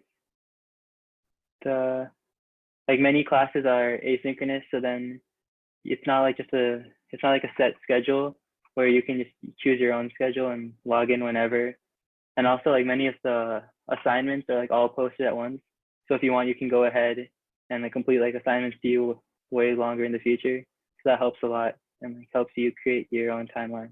I think they've done a pretty good job, because of course, other schools, we use Zoom, but then they've done a good job creating tutoring sessions and other smaller discussion sections where you can work with a teacher's assistant, and also not all classes are just 200 people lectures. You can have smaller discussion groups where if you really need help, recently they've added easier ways to get that help. Sometimes students need to help teachers to communicate during this online stuff because our lecturers they are not so young and so easy to do something with those machines as they say. So sometimes it's very hard for them to help us because they just don't understand how to work in this system. You're becoming an animal in a cage. I work, I live in the same place. The only thing like I can see is only my four walls. And of course, you're getting crazy because you of course need to see some changes. And right now I need to be on my own. And this loneliness is getting more and more destructive. Benefit for me as a foodie person, I can put a lecture online and, for instance, having a lunch and listening to something. So this is the main benefit for me. So in the beginning, I did not really know how to use Zoom. So it took me like I think a day or something to actually get used to it. And then I faced a lot of network issues. I mean, my Wi-Fi used to suddenly go off during my presentation. I did learn a lot, and I just realized that you shouldn't take things for granted. I miss everything. I just wish everything comes back together. I miss going to college a lot. I miss being with my friends, hanging around with them, sitting for lectures, listening to our professors talk, and joking around in class, sitting in the canteen. There's just so much that I miss being with all the people that I love in college physically.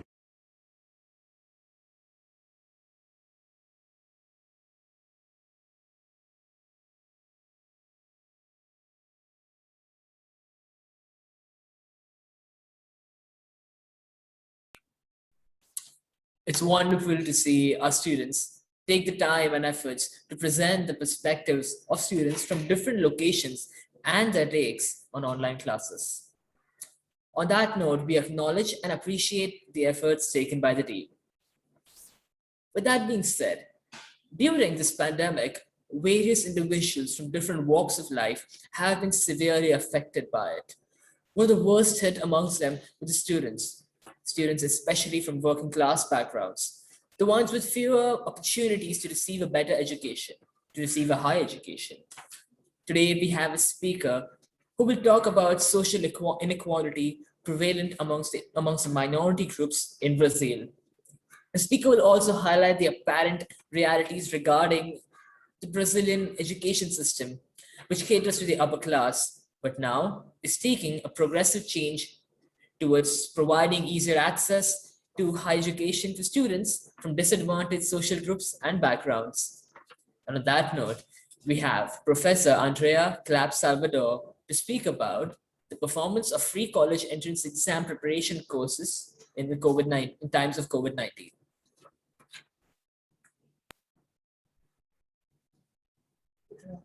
Hi, my name is Andrea Clapp Salvador. I'm a professor at the School of Social Work at Pontifical Catholic University of Rio de Janeiro and lead the affirmative action and recognition research. My work revolves around affirmative policies, popular pre-entrance exams, and how they impact higher education. I will be presenting the findings of our latest piece of research, the performance of free college entrance exam preparation courses in times of COVID. The Brazilian society is marked by structural social inequality that most notably affects the poor, Blacks, the indigenous, women, and LGBTQ more groups. This inequal reality is also apparent in the Brazilian university system, which since its origin has prioritized the education and training of the upper classes. However, the scenario has been changing and access to higher education in Brazil has been expanding. progress is attributable in large part to the advances made by Afro-Brazilian social movement, the Black movement, the implementation of affirmative action policies, and the success of free college entrance exam preparation courses for public school students, the poor and working classes, Black, Browns, and the indigenous. In Brazil, we call the free college entrance exam preparation courses pré-vestibulares populares, PVP courses. From here on, I will say PVP courses. The PVP courses originated in Rio de Janeiro during the 1990s and have assisted students from disadvantaged social group and backgrounds from favelas and the working class peripheries to prepare for entering Brazilian universities, mainly through affirmative action policies. The PVP courses are sometimes referred to as community or social courses for preparing for college entrance exams. The central proposal of the PVP's courses is to democratize access to higher education in Brazil. The PVP courses are run free or charge a low-cost symbolic fee. They operate out of spaces provided by church or temple, residents associations, university, and schools. Courses are managed and classes are instructed by volunteer teachers, some of whom are former PVP students and others are recently graduated professionals looking for teaching experience. The majority of PVP courses serve as a social spaces that are shaped by community relationships and solidarity. Classes are offered in the evenings and on the weekends, and general content is provided, books and texts covering mathematics, Portuguese, and literature, and as well as a specific content aimed at the formation of critical citizens, like books and texts about race, racism, human rights, and democracy. PVP courses are dedicated to both formal education, intended to help students pass Brazil's notoriously difficult and exclusionary college entrance exam, and also in the field of critical education aimed at the formation of transformative citizens and individuals. Like say Nadizago, it's an important research, Brazilian research, she said, the PVP represents an opportunity to take back education and at the same time serves as a space for sociability and the formation of subjectivities. 3 decades have passed and there are still a variety of PVP courses with distinct names and proposals, such as Educafro, Rede Emancipa, Ser Cidadão, among others, that serve as viable alternatives for poor and working class individuals to increase their access to university and also as a space organized and managed by the favelas and periphery. A recent survey carried out on social media made in Google and by Google and Facebook on PVP courses identified 97 centers operating within the municipality of Rio de Janeiro and another 46 centers spread across the 11 municipalities that make up the neighboring Baixada Fluminense region. The date reveals the existence of substantial number of PVP courses in Rio's urban peripheries and their value and importance regarding the access that the poor and working classes have to higher education, a recent survey that I conducted. Over the past 30 years, PUC-Rio has maintained a partnership with the PVP courses and based it on its affirmative action, guarantees access for PVP students to undergraduate courses at the university. Today, PUC-Rio student body includes students from disadvantaged social classes, residents of favela and peripheries, and community leaders, which has made the university more inclusive, democratic, and fair than it was in the past. However, the challenges stemming from the COVID-19 pandemic and subsequent social isolation to curb infection rates are numerous and diverse, and have increased situation of social vulnerability, highlighted unequal social conditions, and impacted different spheres of our society, such as work, health, and education. The global pandemic has also negatively affected the PVP courses. According to testimonies from Felipe Guimarães and Juliana Marinho, PVP courses coordinators in Rio de Janeiro, some college entrance exam preparation courses are operating remotely while others have canceled activities. Students and teachers have also faced significant challenges such as poor internet access and lack of computers and smartphones. The situation has been exacerbated by poverty, in some cases extreme poverty, which has been further aggravated by the currently high rates of unemployment that force low-income students and teachers to prioritize securing employment in a tight labor market over additional activities like PVP courses. To make matters worse, Rio's poor and working class peripheries also have some of the highest COVID-19 infection rates, not to mention other more general poor health condition and emotional and psychological problems. The account provided by Juliana Marinho, a former PUC-Rio student and coordinator of the PVP course, speaks to this new reality. We work with students from the lower classes who do not have access to the internet. With the pandemic, it's very difficult because we cannot demand too much, even if we make the material available online. Most students do not have a computer and do not have internet at home. They are large families that do not have adequate space at home to study.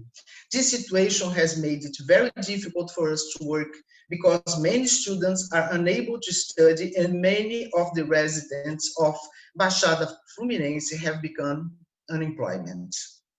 These days, students are worried about how they will sustain themselves and not about if they can study for the ENEM.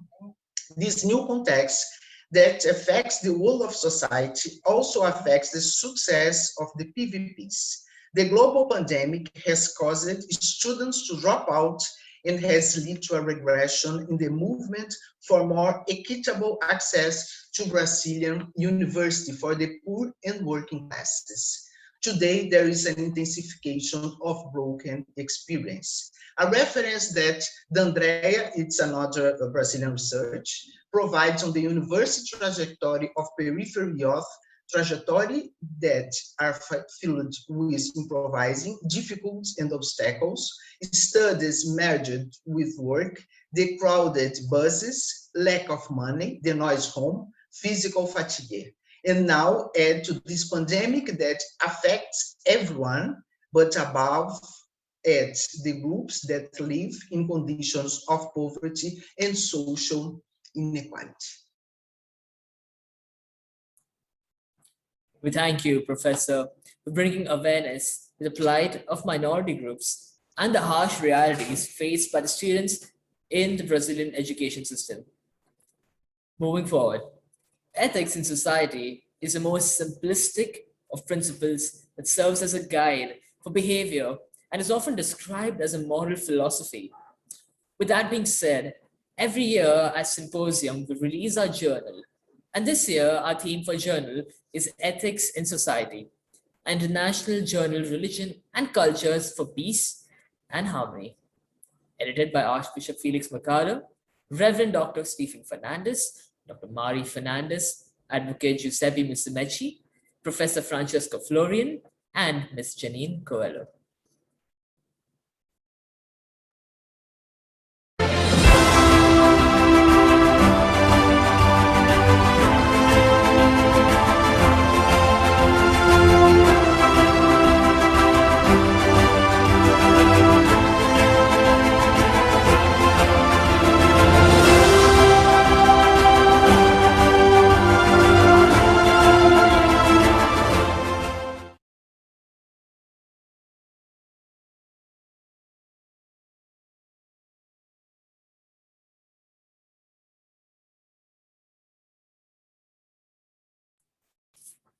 Well, now moving on.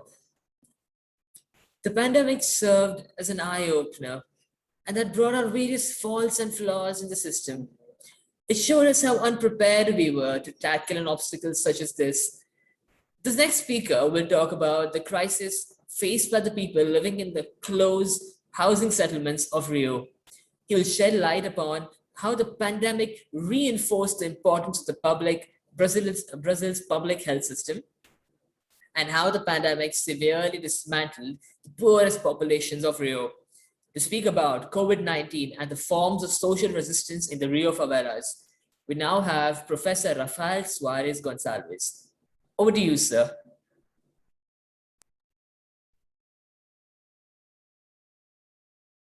My name is Rafael Soares Gonçalves. I'm a lawyer and historian and associate professor of the Department of Social Work at the Pontifical Catholic University of Rio de Janeiro. I have been working about the history of favelas for several years. Here I want to talk about the COVID and the forms of social resistance in the Rio favelas. Although the pandemic came to Rio de Janeiro from people arriving from Europe, especially from Italy, and initially infected the city's upscale neighborhoods, COVID quickly spread to the city's favelas and outlying neighborhoods. In light of the initial lack of vaccine or effective medication, the most widespread recommendation in combating the pandemic were social distance and increasing preventive hygiene measures. Such efforts were complicated in favelas because of the extreme housing density and precarious water services in some favelas. The COVID pandemic highlights the impact of the current awakening of social policies. The expectation is that there will be a sharp increase in social inequality in the country's main cities, especially in Rio de Janeiro. The pandemic reinforced the importance of Brazil's public health system and how its dismantling severely affects the poorest populations. The health situation was already particularly difficult in the country and especially in the city of Rio de Janeiro, with diminished hospitals and the staff on overdue salaries. While the response of states and municipalities was relatively rapid, the response of the federal government was catastrophic. Like a prophet of chaos, the president minimizes the disease and, without any empathy, has been disparaging the impact and the death. He creates a false dichotomy between life and economy that ultimately has been causing thousands upon thousands of deaths and exponentially worsening the economic crisis. Although Brazil has one of the most advanced infrastructures in place for mass vaccination of the population, there are no vaccines to immunize the population. The current challenge of managing the health crisis in favelas include local efforts to confront COVID and its consequences. Such action increases the exchange of experience and the generation of significant revenues through the circulation of research among the favelas residents themselves. It has been possible to observe the purchase of basic products to be sold and consumed collectively, opening space for the construction of knowledge and practice within the scope of local health without degrading or canceling local experience. The guidelines constructed by the local groups were put into dialogue and sometimes in conflict with the responses of the state. In short, the local initiatives from the local entrepreneurs, residents, activist groups, and leaders have fostered local business networks, toward a common survival objective, minimizing the negative impacts of crisis and maximizing the distribution of alternatives. Observation of this present reality indicates that the key to almost all contemporary responses to the challenge listed above is the development of participatory planning, which encourages the democratization of revenues and promotes sustainable ways of dealing with scarce resources. In the face of COVID and the worsening social problems that lie ahead, there is hope that its results will provide for a more democratic form of public management, so that concerned parties can participate in the decision-making process or help guide processes that directly affect them. In addition to economic issues, there are also acts of social resistance in favela that display innovative measures in the treatment of COVID. The mobilization effort in the favelas starts with community communication effort to deliver reliable information about the coronavirus to the favelas. In the view of the lack of knowledge about the virus, the elitism of traditional media in dealing with the topic, and the abundance of fake news, this was a significant challenge for such communicators. In addition, it took a lot of creativity on the part of communicator to get information to the residents. Local information portals, WhatsApp groups, social networks, soundtracks, posters, and traditional word of mouth were used. In some favelas, the numbers of residents infected and killed was painted on walls in the community, so that the population could follow the development of the pandemic. The problem of underreporting stimulated innovative experience, such as the COVID Unifying Panel in favelas. The panel is a collaborative initiative whose main objective is to support prevention efforts carried out by community movement to inform residents and the press about the necessary public policies, in addition to provide a more accurate view of the impact of the pandemic in these communities. With technical support from Fiocruz, the health ministry organization, the panel provides data for the local movements to disseminate daily information on the progress of the pandemic on community, news portals, and the social networks. Faced with the chaos, the main lesson to be learned comes from the voluntary movements in favelas. In addition to the communication effort, other initiatives were established in several favelas, demonstration not only solidarity, but a refining knowledge acquired from mobilization crisis contexts. Distribution of basic food containers, hygiene kits, installation of water, mapping the sick, sanitation the streets of the favelas, distribution, research to purchase gas and social distancing strategies. Such mobilization efforts present themselves in a unique way depending on each particular favelas, but there is a common network logic, where partnership of ideas and research circulate among the groups involved. Veloso and Martins explain the significance of community work, but also affirm the importance of public policies. Since it's not up to these local organizations to solve structural problems or sanitation, health systems or financial aid to workers. Thus, they assert that the public policies are needed that would guarantee the basic rights for the favela population. As we emerge from the crisis, it's important to recognize that it was the mobilization of favela population that prevented total chaos. The various initiatives in the favelas took on different responsibilities, both in the areas of health and social assistance, and allowed for a more contextualized response to the pandemic. This demonstrates the enormous capacity and potential of the favelas and their residents, in contrast, once again, to the recurring negative representation associated with this space and their residents. Anania Roy corroborates this understanding when she used the expression of subaltern urbanisms as a way of recognizing space of poverty and forms of popular agency that often remain invisible and neglected in the archives and annals of urban theory. In this context, Solomon Benjamin argues that slam urbanism is necessarily subversive and has a political conscience that refuses to be disciplined by NGOs and well-intentioned progressive activists. In the same sense, Marisa Cunha emphasizes the importance of the knowledge produced in favelas.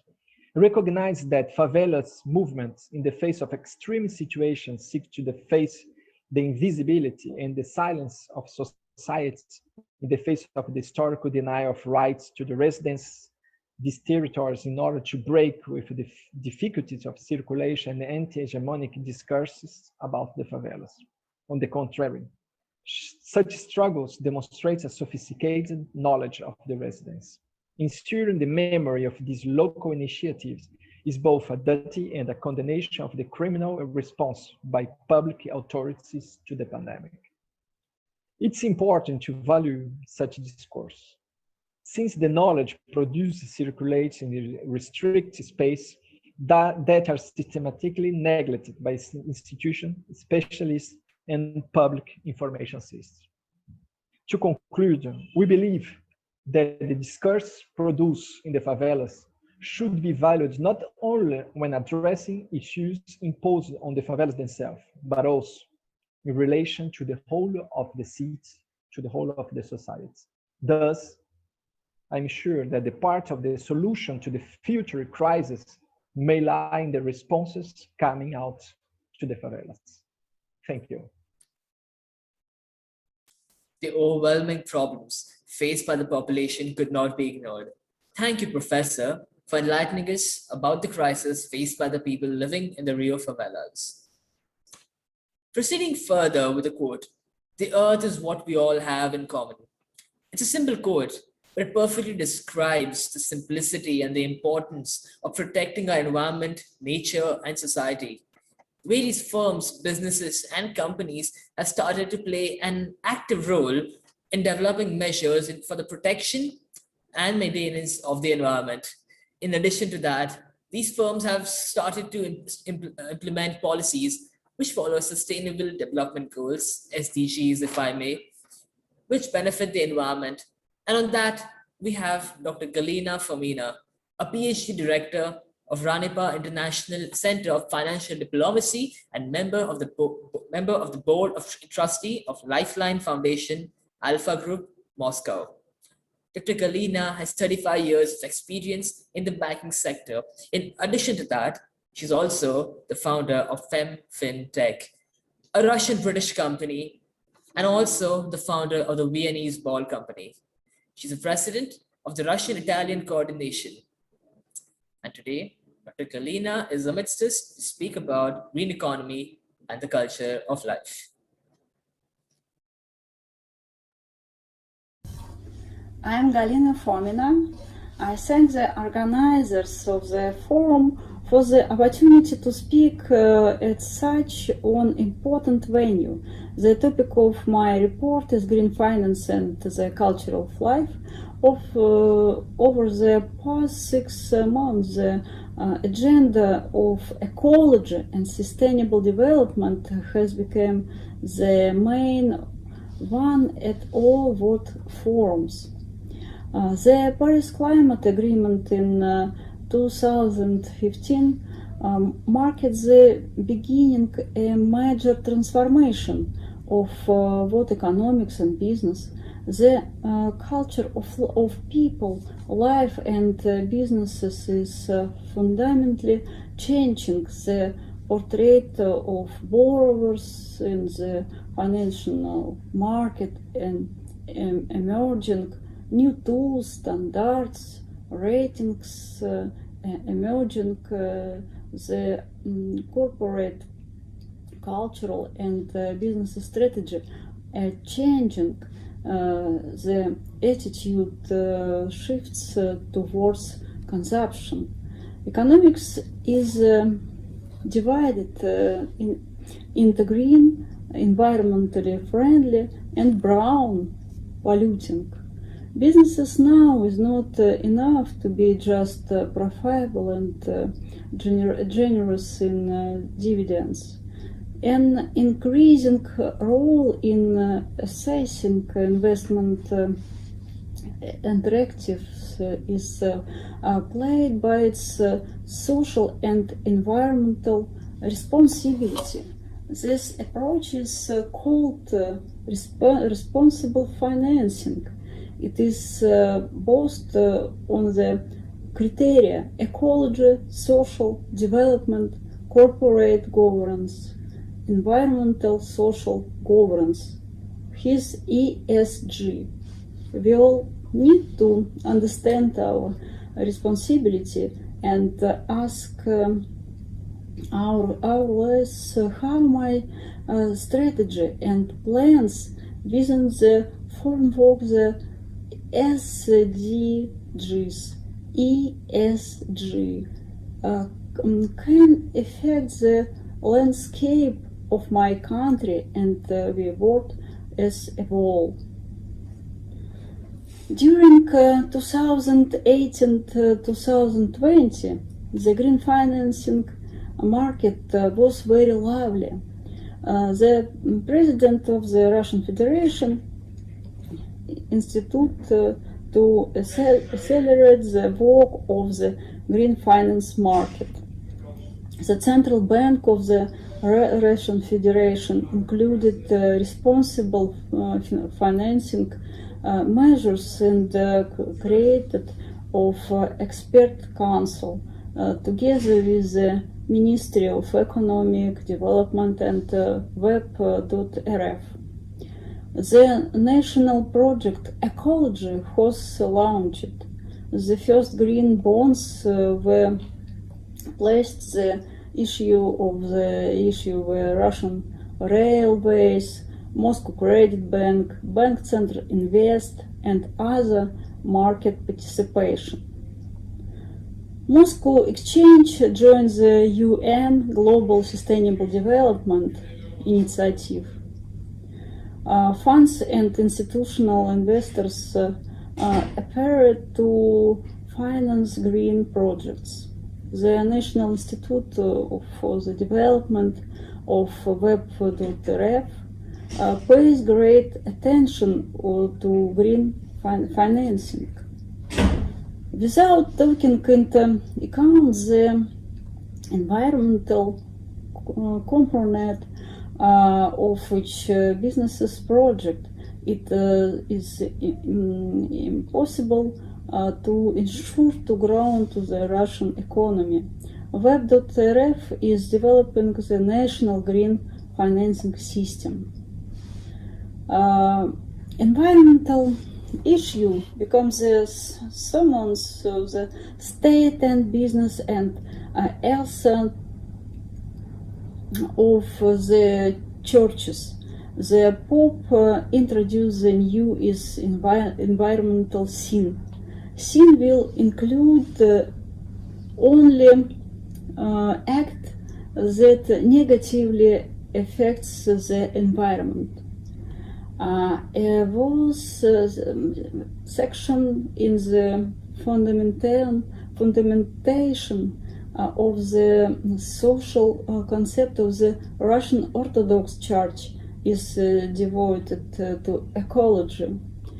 This problem will soon become the problem of the entry population on the East, so everyone at the level is called upon to contribute to its solution, and we consult with ourselves. Concern for land, biodiversity, and the prevention of environmental distance. But today the situation has changed, and we clearly understand that there is an urgent law task to protect the environment, ensures the social responsibility of the business and response to the SDGs. We understand that ESG today is a culture of social and the state businesses. The significance of ESG should be considered on the same level as such concepts as democracy, human rights, market economy, etc. It's extremely incorrect to do business without ethics. This is business cultural. Anyone should understand the aspects of ethics on entrepreneur. First of all, moral principles should be laid at all stages of a person's life. If a business is built only for achievement without the principles of ethics and morality, such businesses has no prospects. The activities of our council are aimed at implementation of the UN SDG in the lives of people and companies, development and maintenance of charity, social and corporate values in society, business responsibility to society, ethics and culture of modern society. The world is changing rapidly. New inter-country spaces are constantly being created. The Euro-Asian space, the BRICS countries, new interstate banks, coordination institutions, new joint businesses. The leaders of any industry are required to pursue financial policy based on the principles of ethics of entrepreneurship and social responsibility, protection against economic depressions, and ensuring the stability of financial organizations. In the connection, the question areas of introducing new unique for Russian and many world countries, educational programs that could quickly help integration processes in the economy. An important achievement in Russia was the introduction of a unique EU program in business ethics, mediation in finance.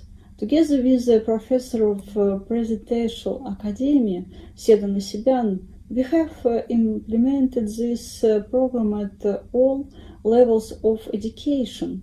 At the moment, we are introducing the financial diplomat qualification as a new type of profession in the financial and banking world, responsible for representing the interest of the company as an integrator of a large number of competitions for sustainable development. Harmonization of financial relation is the primary task of any company, any country. The main task of today to teach businesses ethics.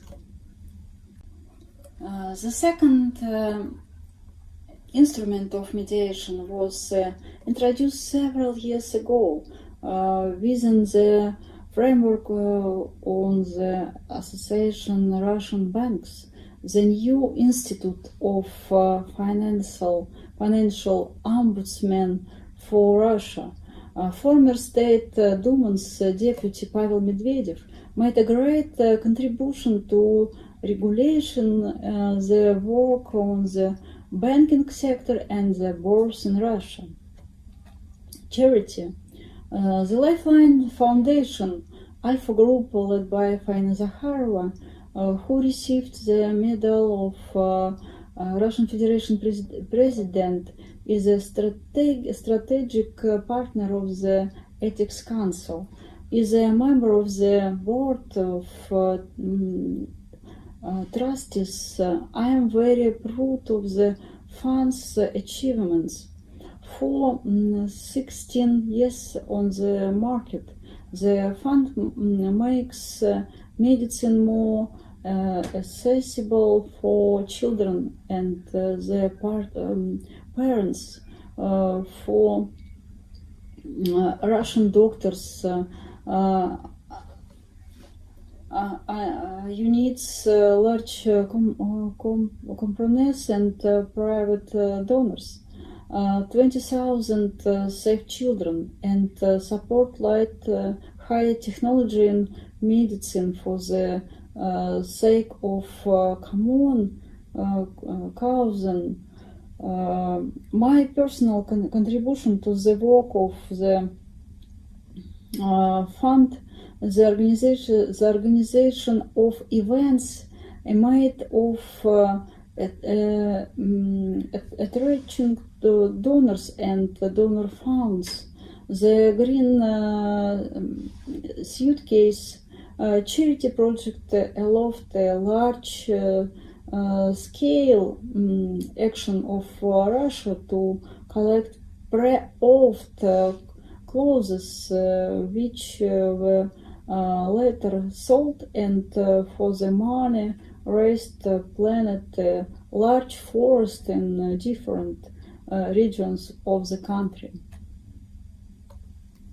Russian goals in implementing international agreements in the field of greeting the economy and businesses ambitions, a whole cluster of renewable energy has been created. Plans for greenhouse gas emissions being reduced. Agricultural greening programs have opportunities.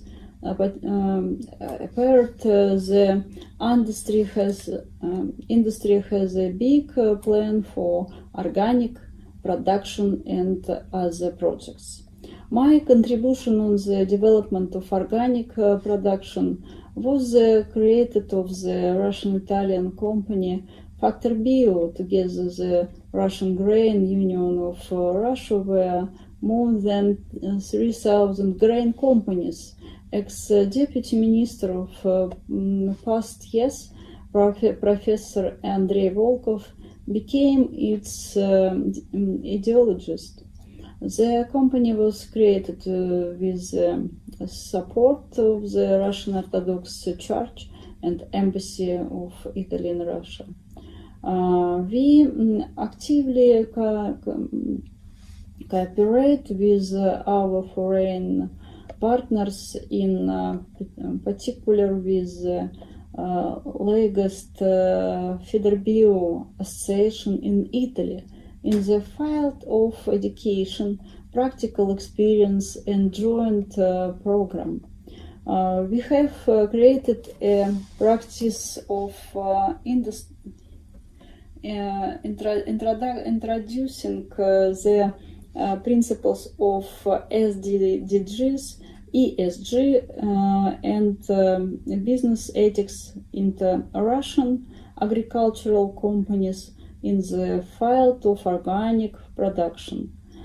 They created a joint academy and introduced new models of online education in terms of professional retraining of agricultural personnel. The 3 days international conference Pro AgriTalk has just ended, where more than 1,500 agricultural companies took part. More than 50 of the world's best speakers presented the cases in the field digital technologies,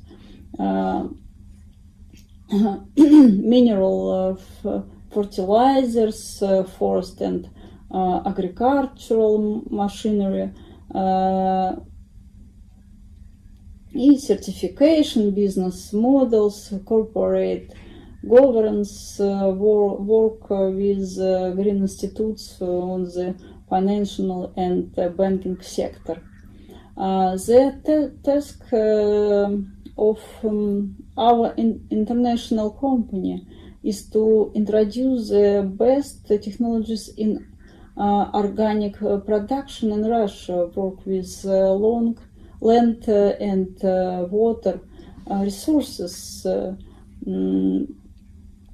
to create clean environmental products, to preserve biology, and it is to combat huge of the planet, to preserve the environmental.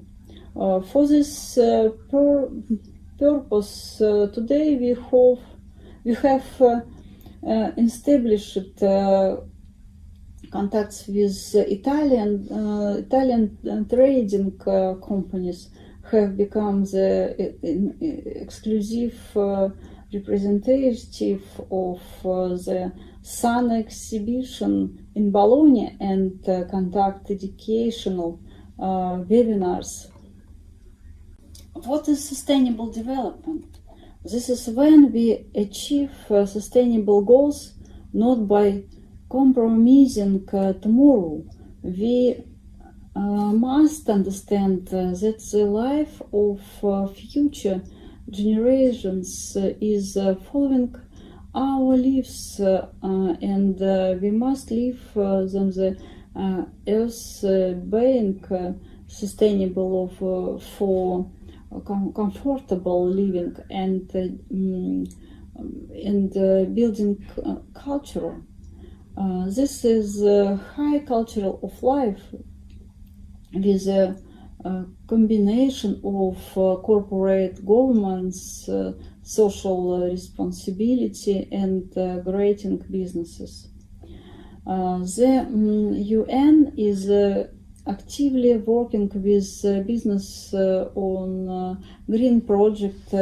A platform has been created, and more than 9,000 companies have already entered this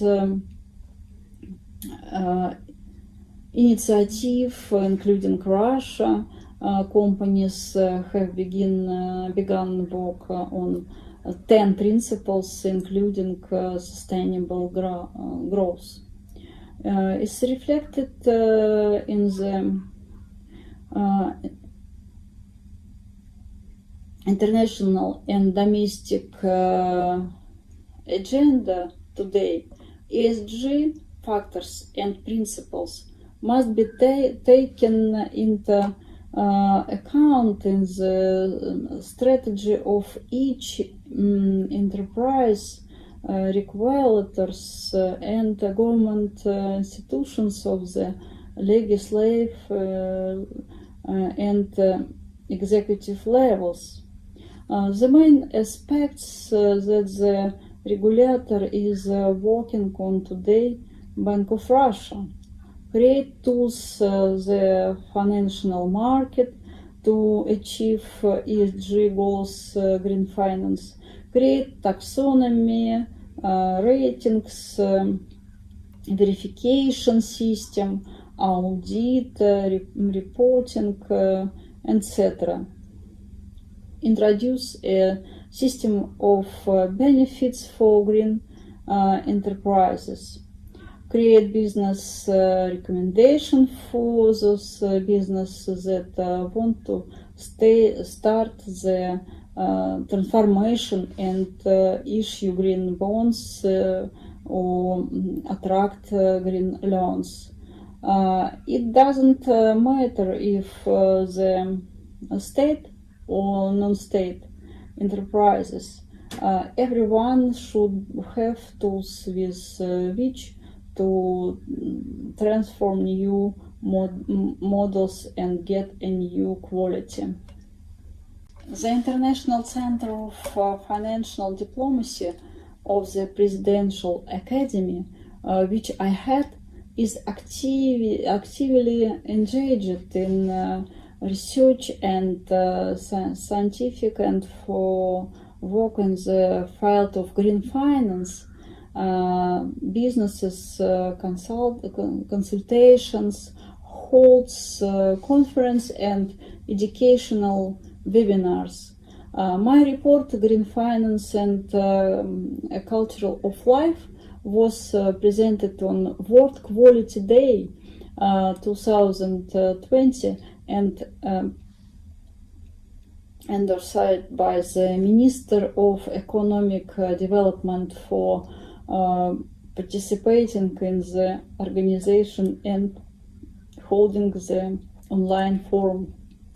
My report, Green Finance and ESG, was celebrated at the Prague Talk International Conference, along with the reposts of Nobel laureate Professor Valentini and director of the Rome Research Institute, Professor Marco Riccieri, as well as other scientists. Climate change is a crisis that affects the whole world and from which no one can isolate themselves. The desire of companies to environmentally responsible to apply inevitable solutions aimed to improving implementational performance suggests that many institutes may be not that weekly, but this shift towards to truly sustainable business and ecologization. The role of green finance in the culture of life is great and of great value in the formation of a new paradigm of human life at all stages of its formation in new business models and as results preserving the environment, biodiversity, caring for the future generation. Thank you for advance for your attention. Thank you, Dr. Galina, for bringing awareness to your system and cause. It truly has shown us that large firms and companies are taking a step forward in maintaining and protecting our environment and society. Moving further, as we all know, water is a resource often taken for granted, but for some, it's more precious than a diamond. For many people living in the interiors of India, it's a blessing to have a clean source of water. Many regions often face famines and droughts, but certain measures were taken by the government and various other organizations to help the vulnerable. Today, among us, we have the chairman of Maharashtra Vikas Kendra, Mr. Anil Patil, to enlighten us on water resource management in drought-prone areas. The stage is yours, sir.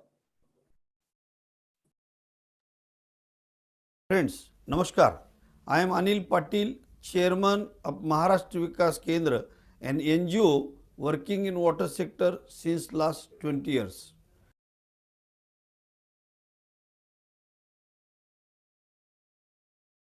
Science and Commerce, Mumbai, and UNESCO Chair on Interreligious and Intercultural Dialogue at St. Andrews College, Advocate Guzape, who have organized a symposium on most important issue evolving inclusive communities for greater solidarity.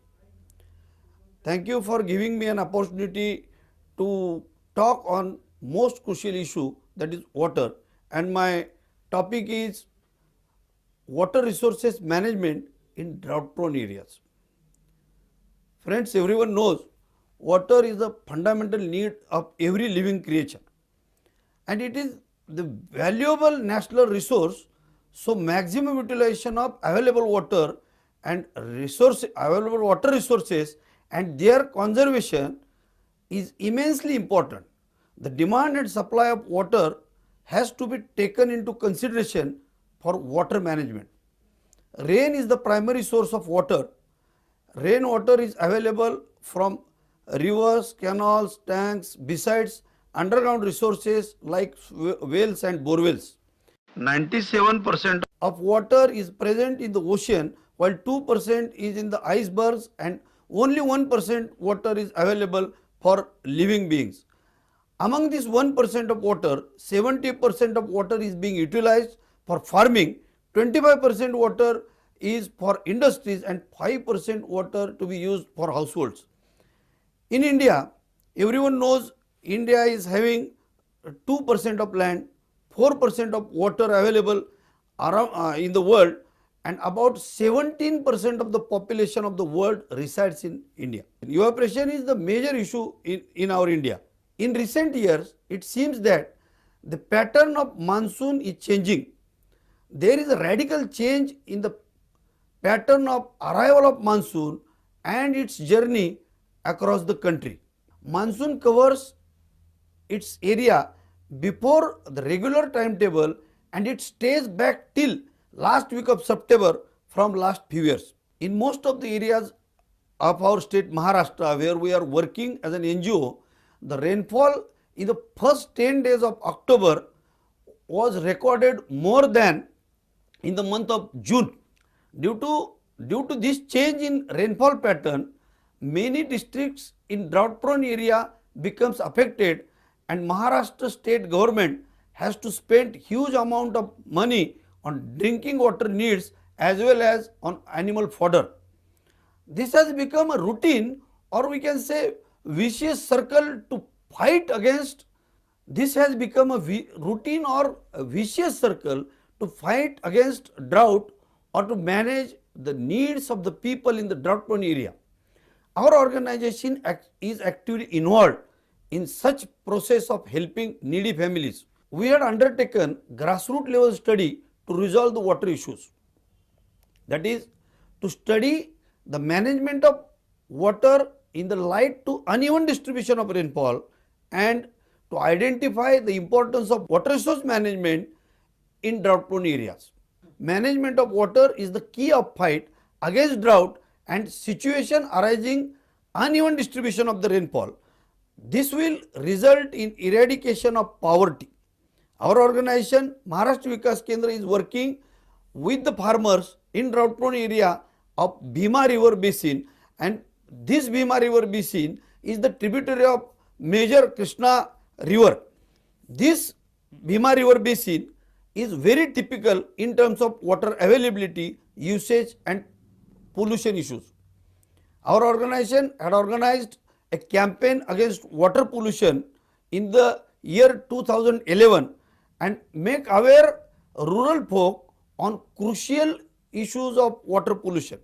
During this campaign of 4 days, we have collected real-time information from the stakeholders, and according to the ground situation, we have submitted the demands of the stakeholders and with the recommendations of the experts in the various parts of our country who were involved in this campaign. Basically, water is used for agriculture, drinking, power generation and industry. But unfortunately, there is a lack of vision and planning. East and Northeast India is blessed with perennial rivers, but in South India, rivers like Penna has water availability less than 300 cubic meters per head. In eastern region, flood-like situation is created due to heavy rains in August and September. In India, heavy rainfall and snow melting in Himalayan region causes flood in plains, and in North India, such as Ganga and Yamuna river basins in the northeast, the heavy rainfall and cyclone in the lower catchment area of West Bengal and Odisha result in devastating floods. Frequent rainfall in the hilly region of Assam causes frequent flood of high magnitude through Brahmaputra river almost every year, whereas certain regions have to face drought every year. So, it is very much important to manage water resources for growing population. Everyone knows India's population is growing very fast. So, to manage this drought situation, we have to manage our water resources. Everyone knows that drought in recent past in India from 2001 to 2019, our state had been facing drought-like situation or at least water scarcity on continuous basis. In 2001, about 20 districts of our Maharashtra state faced a drought-like situation. All these years, Solapur, Ahmednagar, Jalna, Pune and Chandrapur districts were some of the worst hit districts. In 2003, Maharashtra was in the grip of acute scarcity conditions for third consecutive year. During 2000 to 2001 and 2001 to 2002, our Kharif and Rabi crops in large areas of the state were adversely affected due to erratic rains and prolonged dry spell. The Maharashtra state then declared a situation of scarcity. About 12,000 villages in Maharashtra, everyone knows that there are more than 42,000 villages. Out of that, 12,000 villages were declared as a water scarce villages in 2001. In 2013 also, with inadequate rainfall in many parts, the state once again faced a severe scarcity of water and fodder.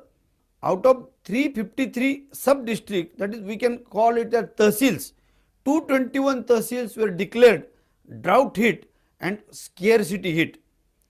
Sangli, Satara, Solapur districts were identified as the worst hit areas. I would like to clear that in this Solapur district, our organization is working with the farmers who are suffering from this consecutive drought years. Such type of severe scarcity is being faced by farmers 3 to 4 times in every decade.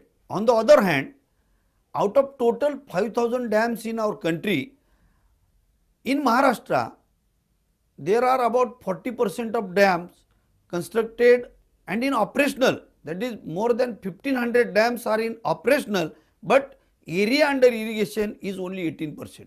In this state, we receive rainfall from 3000 mm to 415 mm in different places. On the top of Sahyadri Hill, or we can say Western Ghat, we receive 2500 to 3500 mm of rainfall, which we call heavy rainfall zone. Whereas in eastern Vidarbha region, we receive about 1000 mm of rainfall, which is called assured rainfall zone. But in central part of the state, which is the biggest part of our state, we receive average 500 mm of rainfall, and this area is drought prone area. Management of water resources in this drought prone area has become very crucial because of many reasons. Water shortages are getting worse as surface water resources are not utilized carefully and aquifers are depleted. Water conservation is most effective means of increasing fresh water supply. Rational use of water resources by reduced use, recycling, reuse in activities like irrigation, industrial processes and domestic use can easily be implemented. For this, water conservation measures are to be taken in 4 ways. 1. Retention of rainwater from surface through construction of reservoirs and tanks. Second, for groundwater recharge, construction of check dams, percolation tanks, etc. Third, for agriculture water management, use of lift irrigation, drip, sprinklers and subsurface irrigation systems. And fourth, recycling of wastewater after proper treatment, rainwater harvesting and conservation of natural wetlands, recharging of groundwaters, watershed management and reduction in water pollution. Everyone knows pollution in our state and country has becoming a biggest headache in front of all these governments. Under these circumstances, we come to some conclusions that rivers in Maharashtra are becoming more and more dull and polluted day by day, the rivers are rapidly dying because of pollution, the vast wood cutting and siltation issues, and too much of withdrawal of sand from the rivers. In cities, it is seen that canals and small rivers, lakes are intensively damaged. The banks of the rivers are severely damaged. At the fountain, rivers are pure and unpolluted, but as they flow towards cities, they become a major cause of diseases. They become most polluted rivers. The biopolluted garbage occurs in the rivers.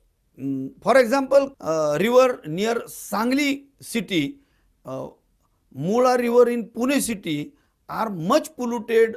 As a peculiar type of pollution again occurs in Bindusara and Kundalika at Bid and Jalna.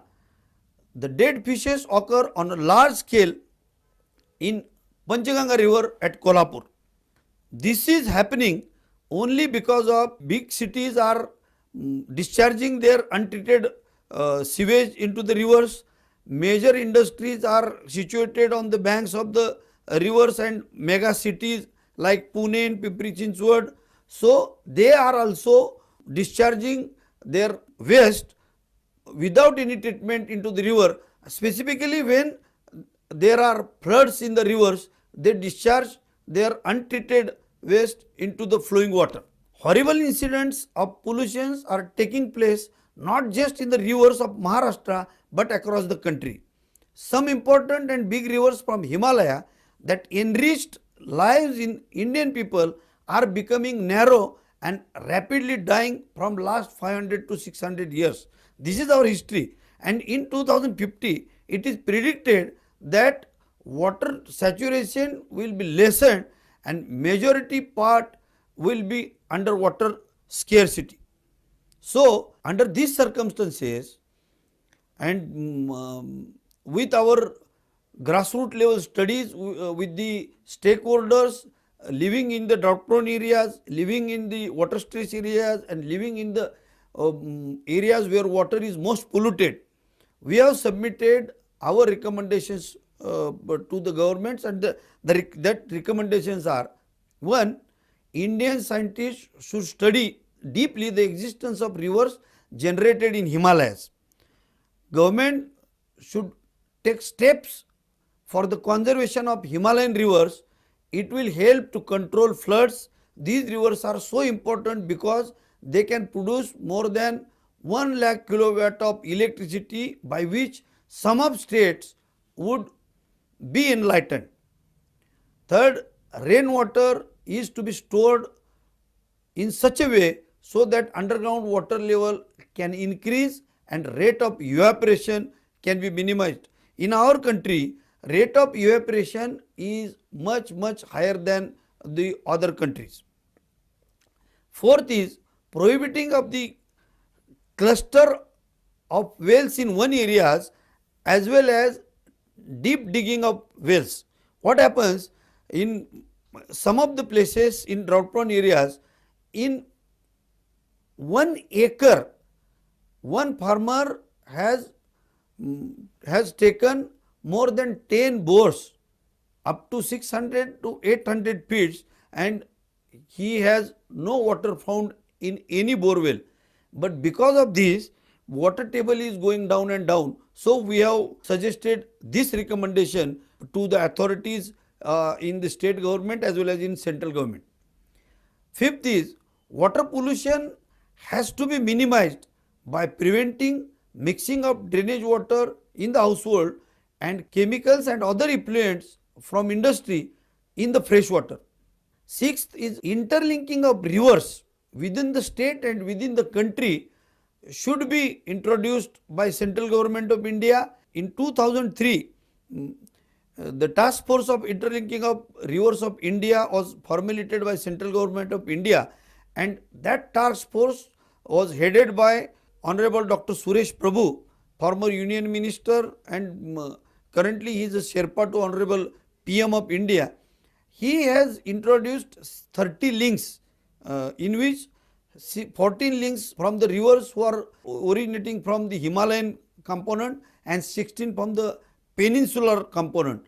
If these rivers are interlinked, we can minimize the drought affected conditions in the drought prone areas. We have also started movement called Nisarga Rakshak. We can say the nature savior to protect our water resources and environment, and this we are taking at national level. This is in 2021 this is started, and in the couple of years you will find that we will reach up to the 7,20,000 villages who are in our country, and we will make at least one person from every village who will be the Nisarga Rakshak. We can, or Nisarga Rakshak is our regional language. We can say the nature protector. He will be the friend of nature from that village, and he will guide all the villagers and all the stakeholders residing in the vicinity. Seventh, small irrigation schemes are very much advantageous because it saves money and time of construction. Eighth, the proper planning of watershed management is needed. Prohibition of water flow, its percolation should be done for saving of water. Ninth, number of methods should be applying for conservation of water, like tubewell recharge, nala bunding, construction of dams should be incorporated in the government planning. 10th and last is, in addition to the development of water resources, awareness among the society should be created, and in my opinion this is the most important activity need to undertake at every river basin, and this will be the only effective tool to manage our water resources, specifically in drought prone areas. You will find many examples in Maharashtra in particular river basins and in particular villages where there is awareness. They are collecting about 85 to 90% of rainwater. They are catching that rains at their villages. They are using this wisely, and they have eradicated poverty. They have created employment at their own villages, and this can be done by the use of awareness campaigns. And lastly, I would like to urge St. Andrews College to take a drive of awareness campaign along with all other organizations who are working in different parts of the state, and this will help us to manage our water resources at large. Thank you. Thank you, sir, for enlightening us on the water resource issue and how important it is to conserve water for a better future.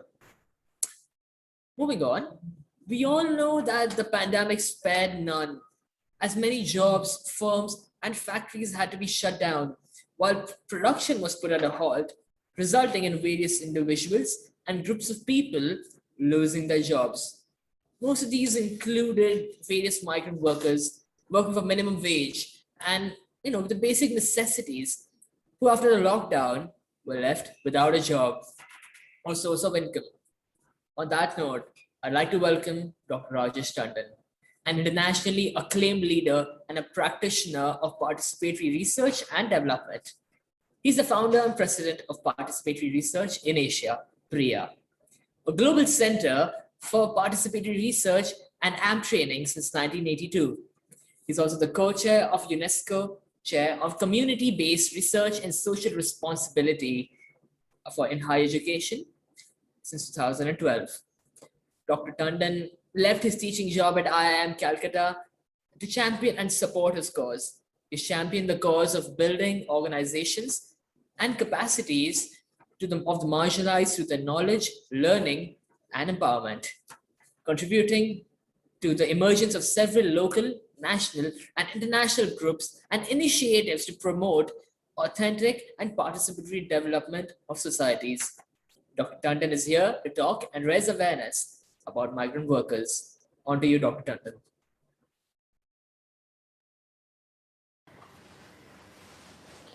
Hello, I am Dr. Rajesh Tandon, founder, president of PRIA, Participatory Research in Asia, a global research and training institute. I am also UNESCO co-chair on community-based research and social responsibility in higher education. Thank you very much for inviting me to participate in this conversation on building inclusive communities. The last 1 year has brought about new disclosures about ourselves, our families, our neighborhoods, our society, and indeed about this world. When the pandemic and the spread of coronavirus resulted in a sudden and nationwide lockdown in third week of March 2020, none of us had expected to witness a phenomena that unfolded over the following several months. By mid-April, millions of migrant workers from cities like Mumbai, Delhi, Surat, Ahmedabad, Bangalore, Tirupur, Chennai had begun to make an effort to go back to their villages and their small towns in UP, Madhya Pradesh, Bihar, West Bengal, Assam, Odisha. And then, despite the heat of May and June, millions of them began to walk back home because they did not have any transport and there were barricades across state borders obstructing their movement. Who are these migrant workers whose everyday presence we enjoy in the middle class, but about whose everyday reality we came to learn only after the lockdown? These are the migrant workers who provide in our cities services. They are the plumbers, the electricians, the construction workers.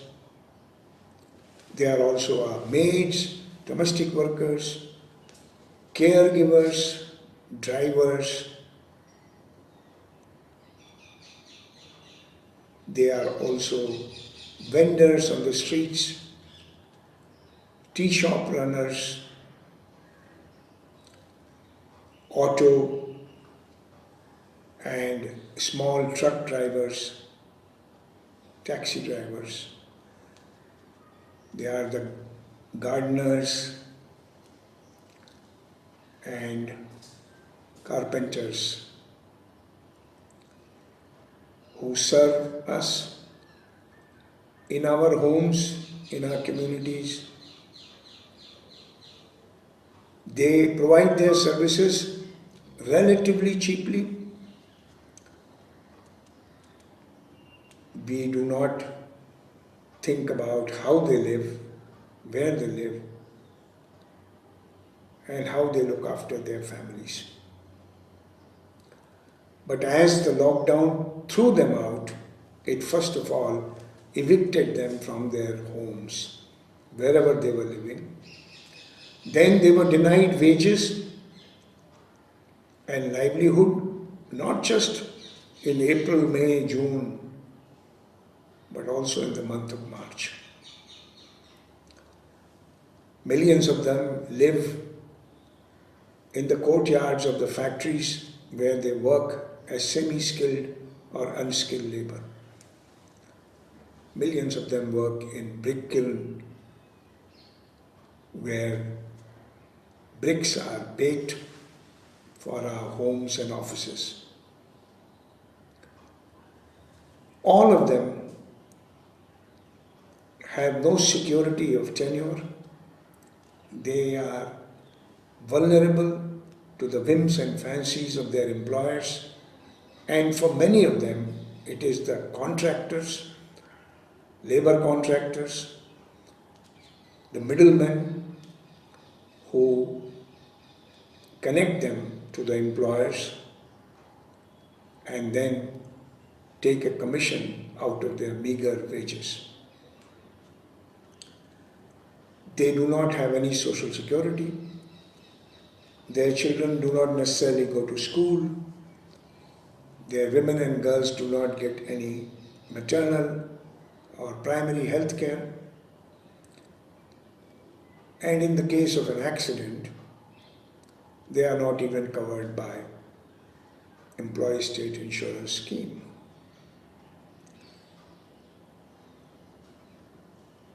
So, how do we look after those who look after ourselves? By being apathetic towards them? Our policy regimes do not have information. When millions of them started walking, the Supreme Court asked the government if it has any information, any data, only to be told that there was no nationwide data. There was no system of registration for migrant workers, either by panchayats from where they migrated or in the municipalities where they arrived. The sending states did not take any responsibility, neither did the host states. Their identity was not portable. If they had a PDS card or a voter card or an Aadhaar card, it was listed in the villages and small towns where they lived with their family, where they were born, where they grew up, but not in the cities and factories and brick kilns where they were working. Migration is an integral part of socio-economic development. Migration is not new. Traders migrate, engineers migrate, politicians migrate. But when you migrate because of distress, when you migrate because of low education, when you migrate because of poverty, when you migrate with no assets and no support system, then you become extremely vulnerable. The new labor code passed by Government of India during the pandemic does not even recognize domestic workers and maids as workers.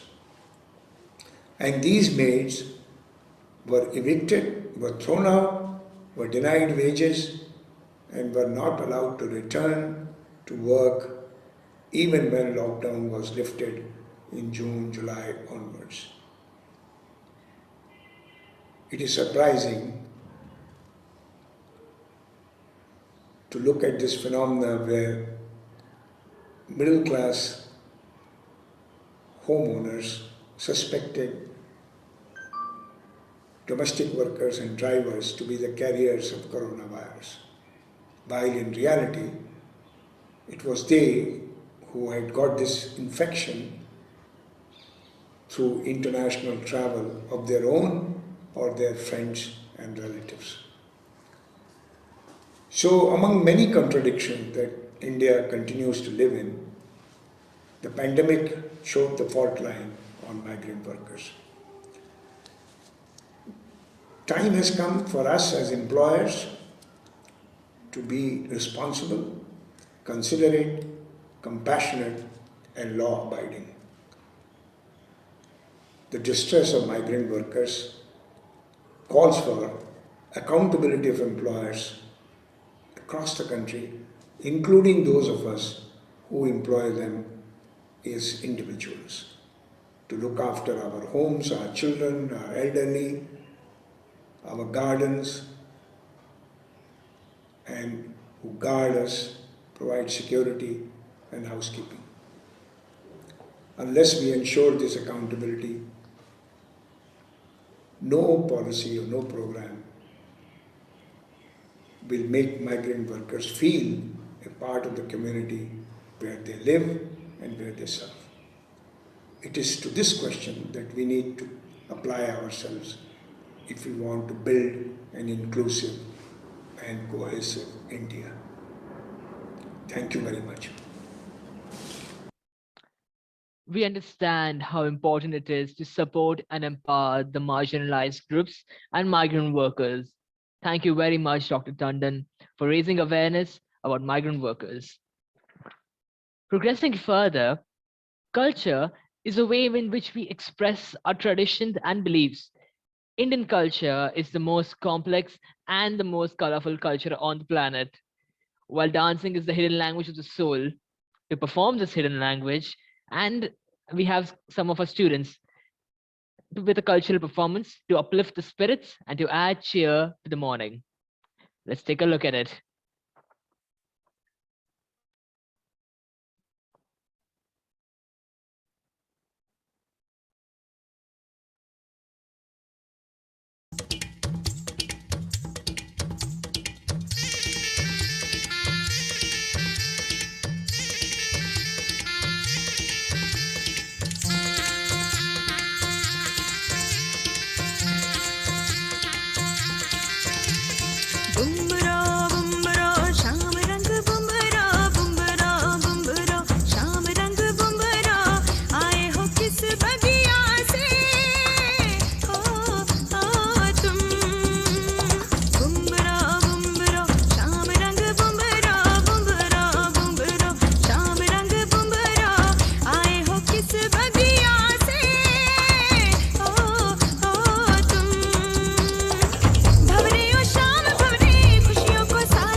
जाओ जी मन दीद कराओ जी रा क्यों तरसावे हो मन सकल दिखाओ जी थारी शरारत सब जानू मैं तो धरी अरसले उन बंगा दी मैं कह लगे मर बिगड़ में जागी दो कणी रे चंदा में थारी चांदनी मन दामन में पापी को सीरे झुम झुम झुम झुम झुम बाजुम ओ मारे बिगड़ में जागी धोकनी चंदा में थारी चांदनी मन दामन में बाधी को सीरे झुम झुम झुम झुम झुम बाजुम